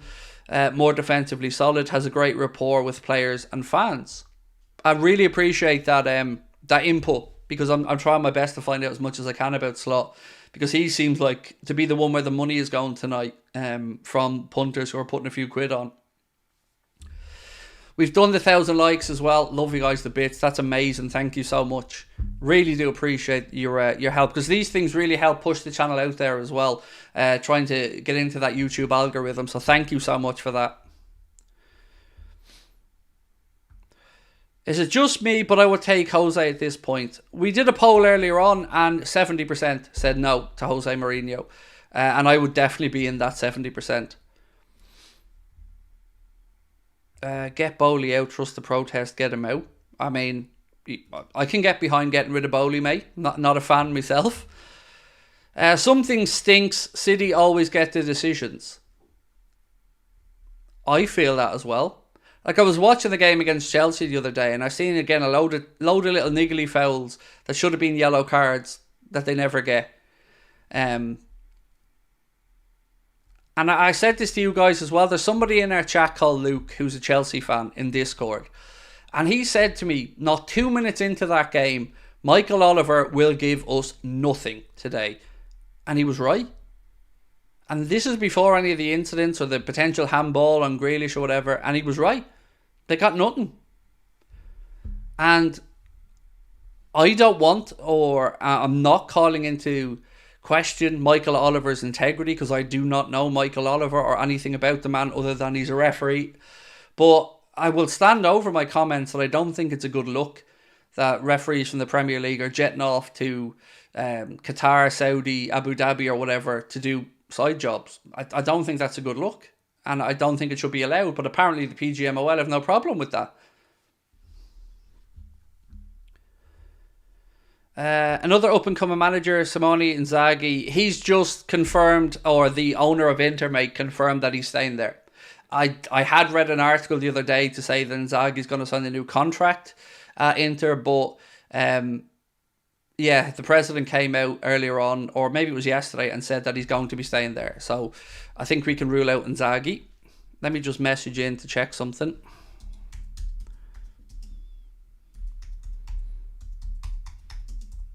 Sorry, I'm just checking on the newspaper stuff.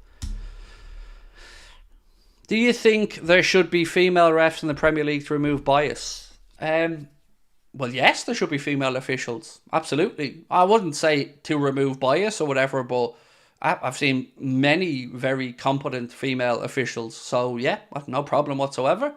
If anybody's up to the job, doesn't matter to me what their gender is. They're good enough to do the job. They're good enough to do the job. If we don't already have somebody as a favourite like Emery, then we should really question Edwards' ability to solve anything. There has to be a favourite, though, Piotr, right? There has to be. I refuse to believe it's not going to be Amorim. And I might be just pig-headed here, but that's how I feel about it. I still feel it'll be Ruben Amorim. But if he gets announced as the West Ham manager, I really don't know what to expect at that point. Would you take Rafa back? No, I wouldn't, mate. Um, I absolutely love Rafael Benitez. Love him, but no, not at this point. And he'd been sacked as well by Celta Vigo, so I wouldn't. Mike Marsh? Do you mean Jesse Marsh? Or are we thinking of somebody else here? I'd love Ange, but it's unrealistic. I wouldn't say no to Ange Postecoglou either.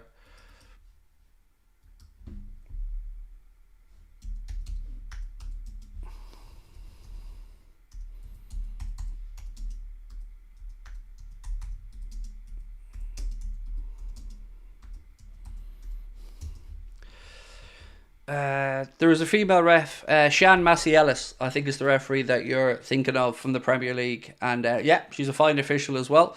I remember she was the assistant VAR in a game and she spotted something the others didn't spot. So yes, she's a very good official. Is it Stephanie Frappart as well was the referee? I think, did she do the Women's World Cup final? Another very competent official. So we're going to wait. Connor's going to send me over anything over the next 15, 20 minutes that will come in, if anything comes in, around the 10:30 stuff. It's usually between 10 and 10:30. So if you can stay with us, if that pops up, we've got our notifications and we'll be straight to give you guys the information. But it should be over the next 15 minutes or so, if indeed anything's going to come out. Mike Dean thinks Forest are bang out of order. Yeah, I know. Thinking that any of us are going to take his opinions on integrity, nah, you're all right, thanks. I don't know Mike Dean as a person, but I know Mike Dean's admitted not sending Anthony Taylor to the monitor because he didn't want to get his mate in trouble. That to me tells me everything I need to know about the integrity of him as an official. Craig, look at Michael Oliver's stats this season in City games. Well, feel free to post them into the chat, Michael, and we can discuss them if you like, mate. Is Zidane completely off the table? Yes. He is. And if he's not, he should be. He doesn't speak English. I think, again, open to be corrected on this, but wasn't he strongly linked with the Bayern Munich job recently? I'm happy to be corrected on that if I'm wrong, but I swear I've seen something recently that he's one of the main contenders for the Bayern job. Is it true that Amorim has flown to the UK to talk with West Ham and Liverpool? It is 100% true that he's flown to the UK, yes. I've even got an image of him about to board the jet. It's believed that West Ham paid for the jet, and there are some conversations that say yes, he's going to have an interview with both, but West Ham seem to be the ones pushing the envelope here to try and get him across. But yes, he is in London.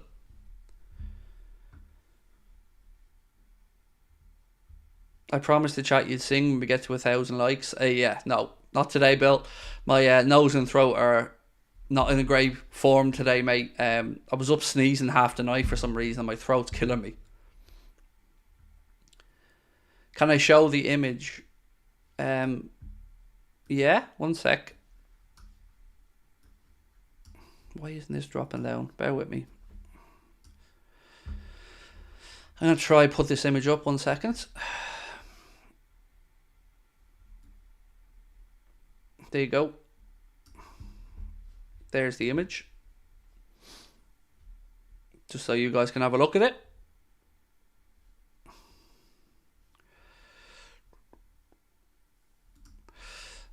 Craig, I read Slot turned down the Spurs job. I don't know if he turned it down or not, but I know he was under consideration for it before Ange Postecoglou took it. Look at him, he has that aura. He does, Ellis, he does. That's what I've said, he does. He has the if factor. And I really do hope that Liverpool appoint Amorim as the next coach. I really, really just do.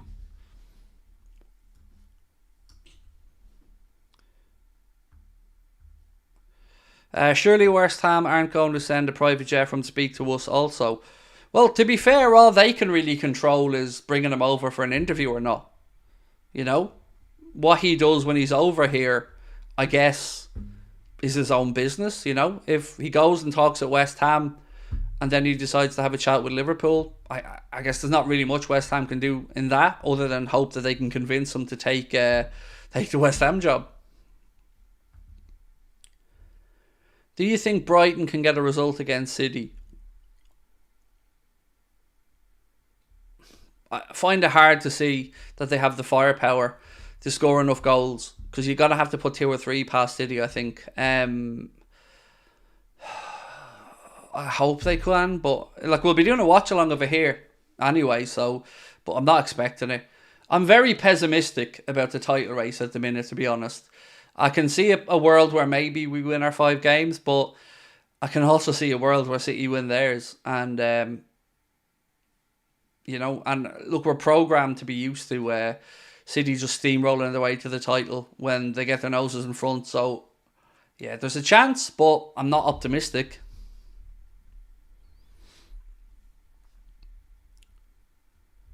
You obviously wouldn't take Stevie G, would you? No, not at all. I spoke to a Villa fan who's also in our Discord group and asked him about Steven Gerrard's time at Aston Villa, and some of the stuff he was saying that they were hearing from behind the scenes, or nah. I think the biggest black mark against Gerrard there is, look at how good Emery has turned that Villa team around to be. Even before he got into the transfer market, just that Villa team were fighting relegation. Remember that. And now they're about to get into the Champions League. That is the biggest negative for Steven Gerrard, I think, rather than any other. That what Emery has been able to do there shows the levels of coaching. What happened at the top of the league? Again, mate, I've explained it loads of times, but of course I understand that you may not have been in. We just need to get more people. It's as simple as that, really. I can't do all of top of the league on my own. We need to get a couple more content creators in. And as of right now, we've just been so busy with the live shows, other stuff we're doing behind the scenes with Anfield Agenda. We just haven't had the time to dedicate to it. And I'd rather not do something than do it half-arsed. So for now, it's parked up, but we do hope it will make a return. If City win it, can we not forget the Spurs game BS? Or if City win it, we cannot forget the Spurs game BS. So, you know what made me laugh?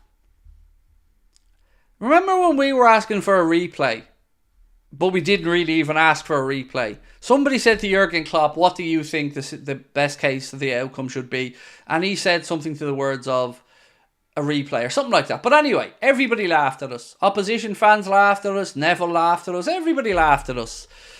See what happened yesterday in La Liga, where the president of Barcelona is already saying if they see any evidence whatsoever that goal that wasn't given because they haven't got goal line technology and they couldn't find the camera angle to show if the ball had fully crossed the line or not, if they find evidence that it did cross the line and they can prove it, they want a replay. Don't see the same amount of people falling around laughing at them. And theirs was proven that it was a mistake, that it should have been a goal. Where's the same energy? This is what I'm getting on about Carragher, Neville and all the people at Sky and stuff. You can't just keep laughing at all the clubs who are getting shafted and say that they can't question the integrity of officials.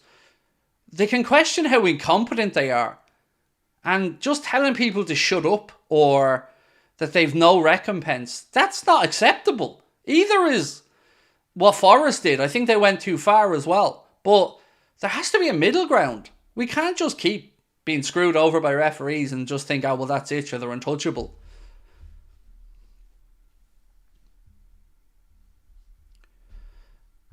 Hello, I'm from Russia. Would you like to see De Zerbi at the club? Unsure, my friend. Unsure. Wouldn't be the worst in the world, but wouldn't be a preference for me personally. Jamie Carragher seems to believe that he's probably the favourite because Richard Hughes really, really rates him. But I don't know at this, mate. He wouldn't be my choice anyway.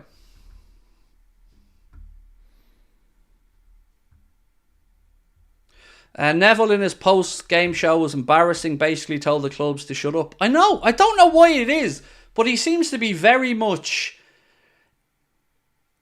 I don't want to say in the pocket of the PGMOL, but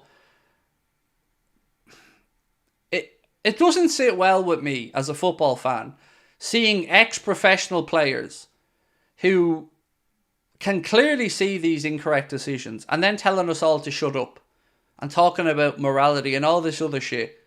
It just doesn't... I don't get it. Why are they protecting the referees? Why? Like, why shouldn't we have better? Why shouldn't these very, very blatantly wrong decisions be quizzed? Then I don't get it. I do not get it. I don't understand. I can get their point about the integrity of referees not being questioned. I can get that point to some extent. But these decisions are going beyond the beyond. Like, there's not a joke anymore. These decisions have real world consequences. And I don't know why they're not trying to protect the game rather than the officials. Who's stopping IFAB from bringing in all these stupid rules? Like remember that purple or blue card nonsense that was being floated around as well? They've destroyed the handball rule. They've made a mess of VAR. The referees are getting away with murder. And we're all just supposed to go, oh, okay then. And think that it's every one of them, every single one of them are just an off day. Just a bad day at the office for the officials. No, I'm sorry. I don't believe that. Neville and Cara are paid to be yes men for the PGMOL, said Nessie. Again, I've lost a lot of respect for a lot of pundits who, between the referee stuff and the Man City loving, I just can't be bothered with them. Like, they want to talk to us about integrity, and they're telling us week in and week out how Manchester City are the greatest Premier League side and everyone's a genius. And how about the cheating, lads? Nothing to say about the cheating, no. Nothing to say about the Premier League and the integrity of it looking like it's a laughing stock because it's taken 5.5, 6 years. Where's their integrity then?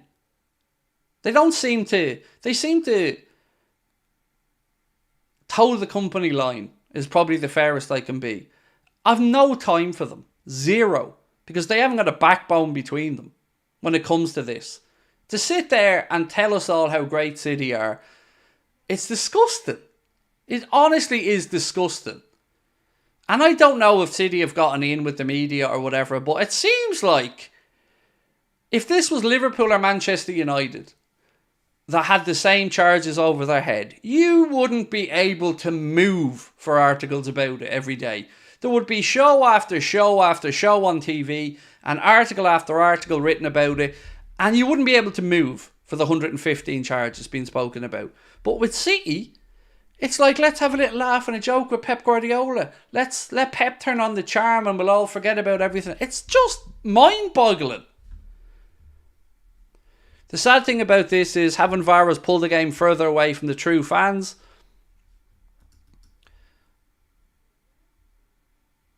John Terry, by the way, and Andy Cole, both going into the Premier League Hall of Fame. So congratulations to them both on that. Craig, are we really going for Amorim? It's just ridiculous to think, why would he consider West Ham if he knows we want them? Unless, of course, we don't want them. You've summed up exactly what we're all asking, mate, and what we're all trying to figure out. And the honest answer at the moment is none of us really know. Neville told Clattenburg to resign. Clattenburg was arguably the league's best ref before Saudi bought him. Neville just doesn't like him because he didn't give United those famous Fergie time minutes. Like, how would Neville feel if we were all telling him to resign?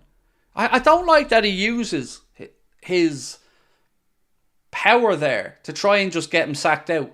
Let Clattenburg speak for himself. Again, where's this energy from Manchester City? And the integrity. Because they keep banging on about integrity. And then go on and tell us why Manchester City are the greatest thing since sliced bread. It's a joke.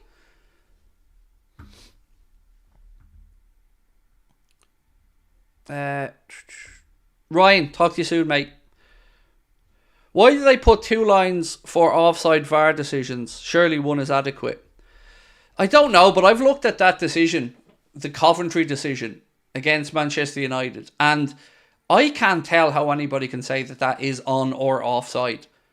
That to me falls in the category of right. It's level to me. I've looked at it so many times, and I cannot for the life of me see how it's given as offside. You can talk to me about toenails or whatever, but ultimately it's too close to make a definitive judgment because you don't know the exact frames of when that ball is being passed. And I looked at the image of when they paused the ball when the Coventry player was playing it forward, and it didn't even look like he kicked the ball yet. It looked like his foot was just about to kick the ball and the line was there.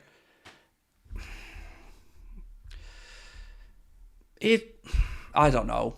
It just feels like, I don't know. I don't like it. It feels iffy.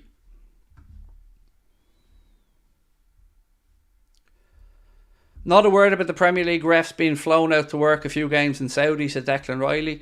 Declan, how dare you, sir? How dare you question the integrity of these officials? How dare you? I'm joking, mate. I'm right with you. It's ridiculous. It's ridiculous, pal. It's just not a great look, is it? It's not a great look for English football that the referees are on jaunts across to Saudi or Qatar or whatever for handy little nixers. Oh, poor referees don't get paid enough, do they not?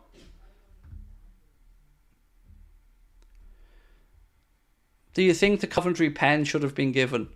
Coventry pen. Don't remember that incident, to be honest with you, because I didn't watch the game. I've just seen the image of the offside decision. Neville acts as if he's some righteous judge. I have a name for Gary Neville.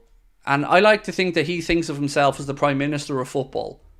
Because when he's not banging on about independent regulators and all these other things that he likes, again, no integrity. To me, none of them have any integrity at all on Sky because they refuse to really have a serious conversation about the City case. And I get that they could say there's some things they can't talk about, whatever, but it should be front page news every week. The potentially biggest cheating case in the history of English football, and they're all just fluffing Guardiola and City. It blows my mind.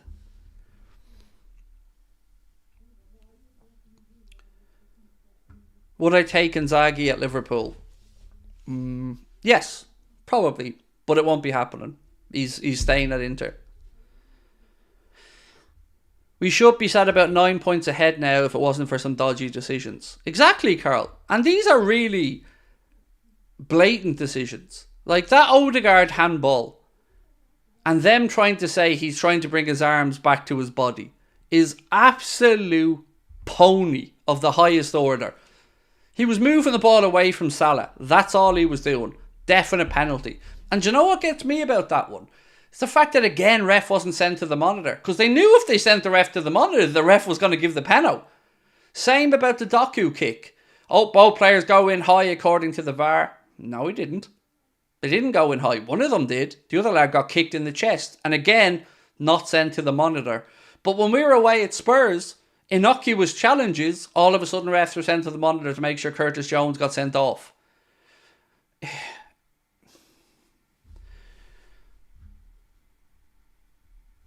Where did I get the Jordan top? On the Nike website, mate. On the Nike website. They had a blue one as well. Craig, De Zerbi is giving me nearly men vibes. Unlike Amorim, who looks like he's going to win constantly. I've never been able to really take to the idea of De Zerbi. I don't really want him as the coach. I'm fully in on Amorim, but today I just feel a bit deflated because I hope this is just a ruse by him and his agent to get Liverpool to come forward.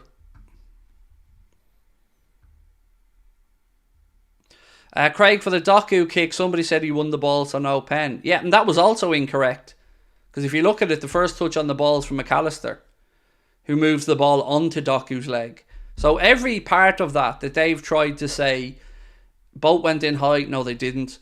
Doku got the ball, no he didn't. McAllister got the touch first. It's just a farce. It's just a And Salah getting pushed into an offside position is tough shit.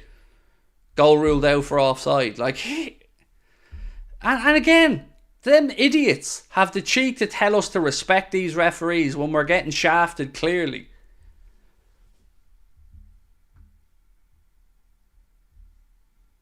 Craig, if you're not a fan of De Zerbi's aggressive temperament, I never said I wasn't a fan of his aggressive temperament.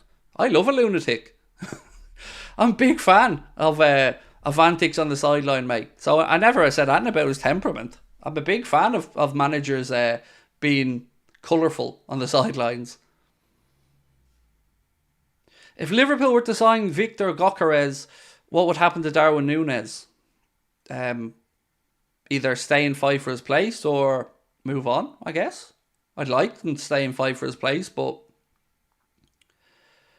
who's a better ref, Mark Clattenburg or Michael Oliver?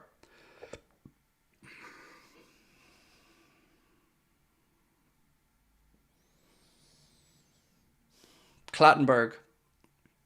Oliver I used to think was really, really, really good. But in the last couple of years, I don't think he's been at the same level.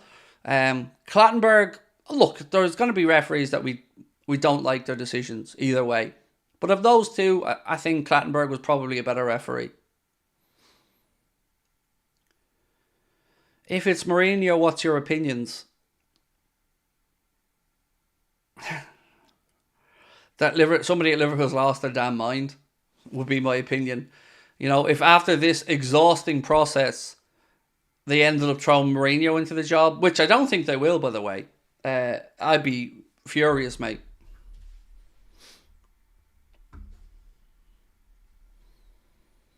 Any news on the Amorim situation yet? No, nothing to suggest how the conversations have gone with West Ham. Again, the papers do only come out now, as I said, between 10:15 and 10:30. So we're trying to wait around to see if there is anything that we can bring to you guys. If there's not, we'll finish up in the next 15 minutes or so. Is Zidane an option? Not that I'm aware of, Marco. I think he's a very strong contender for the Bayern Munich job. He's been mentioned for the United job as well at one point. But I think Bayern are going to make a play for Zidane based off some articles that I've seen. But, you know, I'm not close to Bayern, so I don't know. Liverpool have already ruled out De Zerbi, now Amorim. They've got their manager in mind. I get where you're coming from, Dr. Dre, but I also think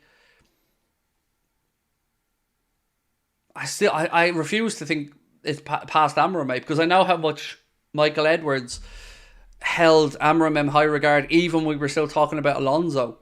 You know, if you look back at that time when Michael Edwards was coming back to Liverpool, which, by the way, I think, as we said earlier on, David Ornstein said was highly unlikely, I believe, but he did come.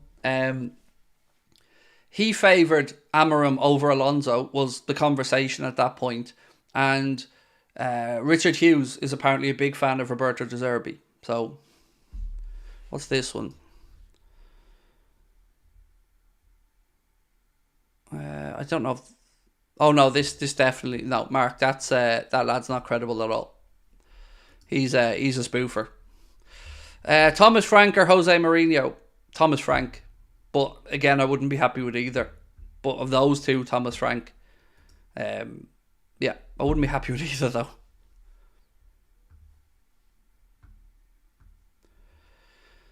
Didn't Paqueta have betting charges, but now it's pretty much City bound? In the summer, it feels like they're vanished. I asked this question the other day about Paqueta. What happened with those betting charges? They're still active as far as I'm aware, because the last article I read said that City are interested in him if those betting charges go away. Other than that, I don't really know anything about the Paqueta situation. But it certainly felt like that went quiet very quickly, whereas the Newcastle situation seemed to get sorted really quickly. Very long stream today. Thank you. It's just one of those days, mate, where I feel like we have to talk these things through, because if you're acting like me, you'd have been stressing like hell for the last few hours, and I have been. Giving up hope for next season already. I've got to be honest, like, and I know I say that phrase a lot. If it isn't Amorim, I don't even know that there is another coach that I'm going to feel optimistic with. Unless it's some superstar coach that we didn't even think was possible. But for the candidates that are doing the rounds, and again, let's have a look through those mentioned in the betting odds. So those mentioned in the list of betting odds are Amorim, Slot, De Zerbi, Gary O'Neill, Motta, Tuchel, Nagelsmann, Emery, Iriola, Pereira. Pereira, Iriola, Emery, Nagelsmann, I think you can zip all of them out. They're not really in contention. Tuchel, I don't think is a good fit for us. Thiago Motta, I don't know much about him, so a bit of a wild card one for me there, but he's done a good job with Bologna. Gary O'Neill, it would be a bold decision. A lot to like about Gary O'Neill, and certainly an up-and-coming coach. Done a great job at Wolves. Did a good job at Bournemouth as well, but it would be very ballsy to give Gary O'Neill the job. And then you've got De Zerbi, Slot and Amorim. And they're the three, I think, that would be understandable. I don't know enough about Slot to say if it would be genius or madness. But those three for me are names that are the only sort of credible ones I can think of. McKenna from Ipswich. United is the biggest link I've seen for Kieran McKenna. And if he does bring Ipswich up to the Premier League, is he going to want to abandon them without taking them into the Premier League? I don't know. I've not seen or heard much about Kieran McKenna, but I imagine he would score quite well on the list. What's this one? I don't know how these odds work. Right, somebody explain these odds to me, because I don't know how the decimal odds work. So the outright odds right now, with I think this is Paddy Power, is 2.88 for Ruben Amorim. I used fractions for my betting, so I don't know how the decimal ones work. So 2.88 for Ruben Amorim. So I take it that's like 2.88 to 1, is it? Arne Slot is 5.0. Roberto De Zerbi 6.0, Gary O'Neill 13.0, Jose Mourinho 13.0, and Thomas Tuchel 15.0. As I said, I'm somebody who uses fractions when I do my betting, so. Craig, out of possession, Motta plays a 4-2-3-1. In possession, he plays a modified 3-4-3, where a centre-back goes into the box midfield and a back three of one centre-back and two attacking wing-backs. Thank you for that, Harry. Xavi could be an option for Liverpool, but I do not mean Xavi Alonso. Yeah, we spoke about it earlier on, Marco. We did a poll and people actually voted that they would prefer... It was close enough now. I think it was like 49-51 or something. But they would prefer Xavi Hernandez than Roberto De Zerbi. Yeah, we did a whole host of polls at the start of the stream. And... yeah, that was one that surprised me. 2.88 is 1.88 to 1. So what's that as a betting odds then?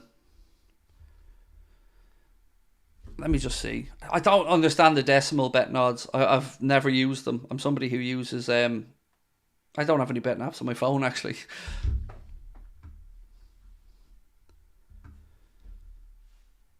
Apparently it's being said that Liverpool have now gone against the idea of Amorim being Liverpool manager. But they're running out of bleeding options at this point, let's be honest. Like, if it's not Alonso, which it won't be, and it's not Amorim, and it's not Nagelsmann, who is it? Like, are they just being unnecessarily pedantic here, or have they pulled a masterstroke out their arse?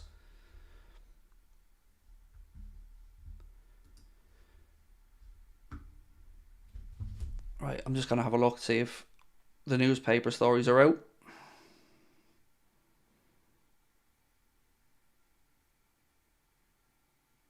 Nothing that I'm seeing as of yet, anyway.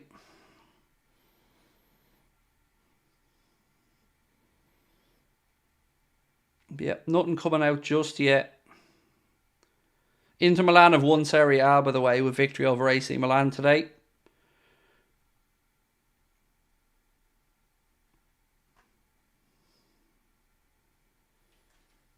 Sky are only reporting that Amorim was flown to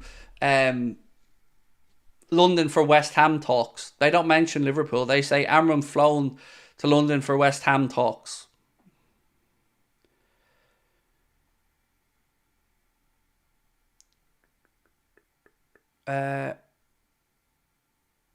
It's you, but I heard they're going to contact you soon. Yeah, they couldn't afford me, mate. Honestly, for me to give up YouTube, they couldn't afford me.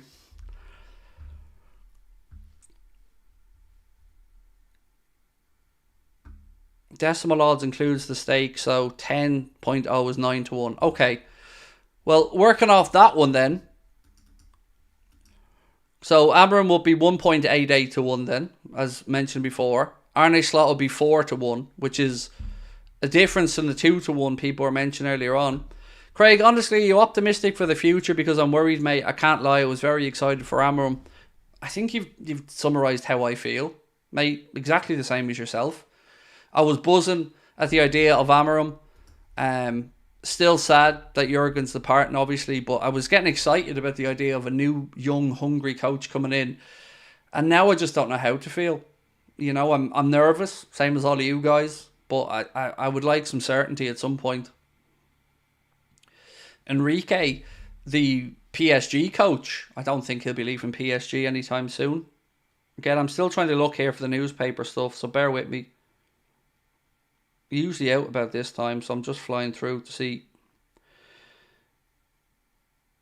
if there is anything popping up. Nope, it doesn't seem to be. Nothing that I'm seeing yet anyway. I'm just waiting to hear the nod from Connor if he sees something. Don't be worrying, none of us know what's going to happen. Yeah, look, it's I guess I'm concerned because I see a lot of potential in the squad, in the academy. Obviously now we've got 60,000 people inside Anfield week after week, and we've got the club to a good place. And the last 9 years or so with Jurgen has been brilliant. It's not all been positive, but it's been more positive than negative, and it's got us believing again, and it's got us within touching distance of success most seasons. Yes, we've come up short on a few occasions, but 3 European finals, a Europa League final there as well, of course, that we lost to Sevilla. It's been amazing, and I don't want to fall away again. I don't want us to become United again. I don't want us to become Liverpool again. That's the concern. And I just hope they're not overthinking it, the managerial search.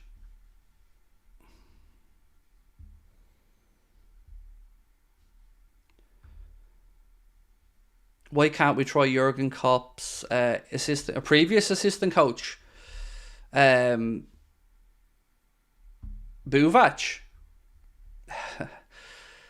No, he definitely wouldn't have the gravitas for me to be the Liverpool coach. But I would love to know what happened there, though.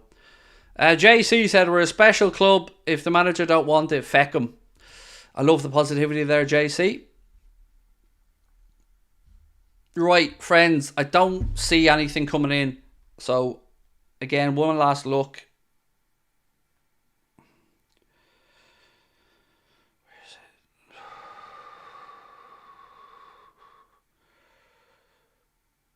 it? Yep, I'm not seeing anything. So, look, I'm going to call it a night because I don't see anything coming in on the late papers. But if anything does happen, of course, we'll be jumping straight back on to give you guys an update as soon as possible. But for now, I think we just call it a night, and I will see you guys tomorrow. Do hit the subscribe button before you head off. Drop a like on the stream as well. Yeah, it's been an interesting evening, and hopefully tomorrow things look a little bit clearer for us. So tomorrow I'll be live earlier on in the day, about 4 o'clock, and then we're going to do the Arsenal-Chelsea game on here tomorrow night, so I'll catch you guys for that as well. And the preview is out for the Everton game. If you get a chance, please do check that one out and let me know your thoughts on it. Until then, thank you for a good night again tonight. Appreciate you, and we will see you tomorrow.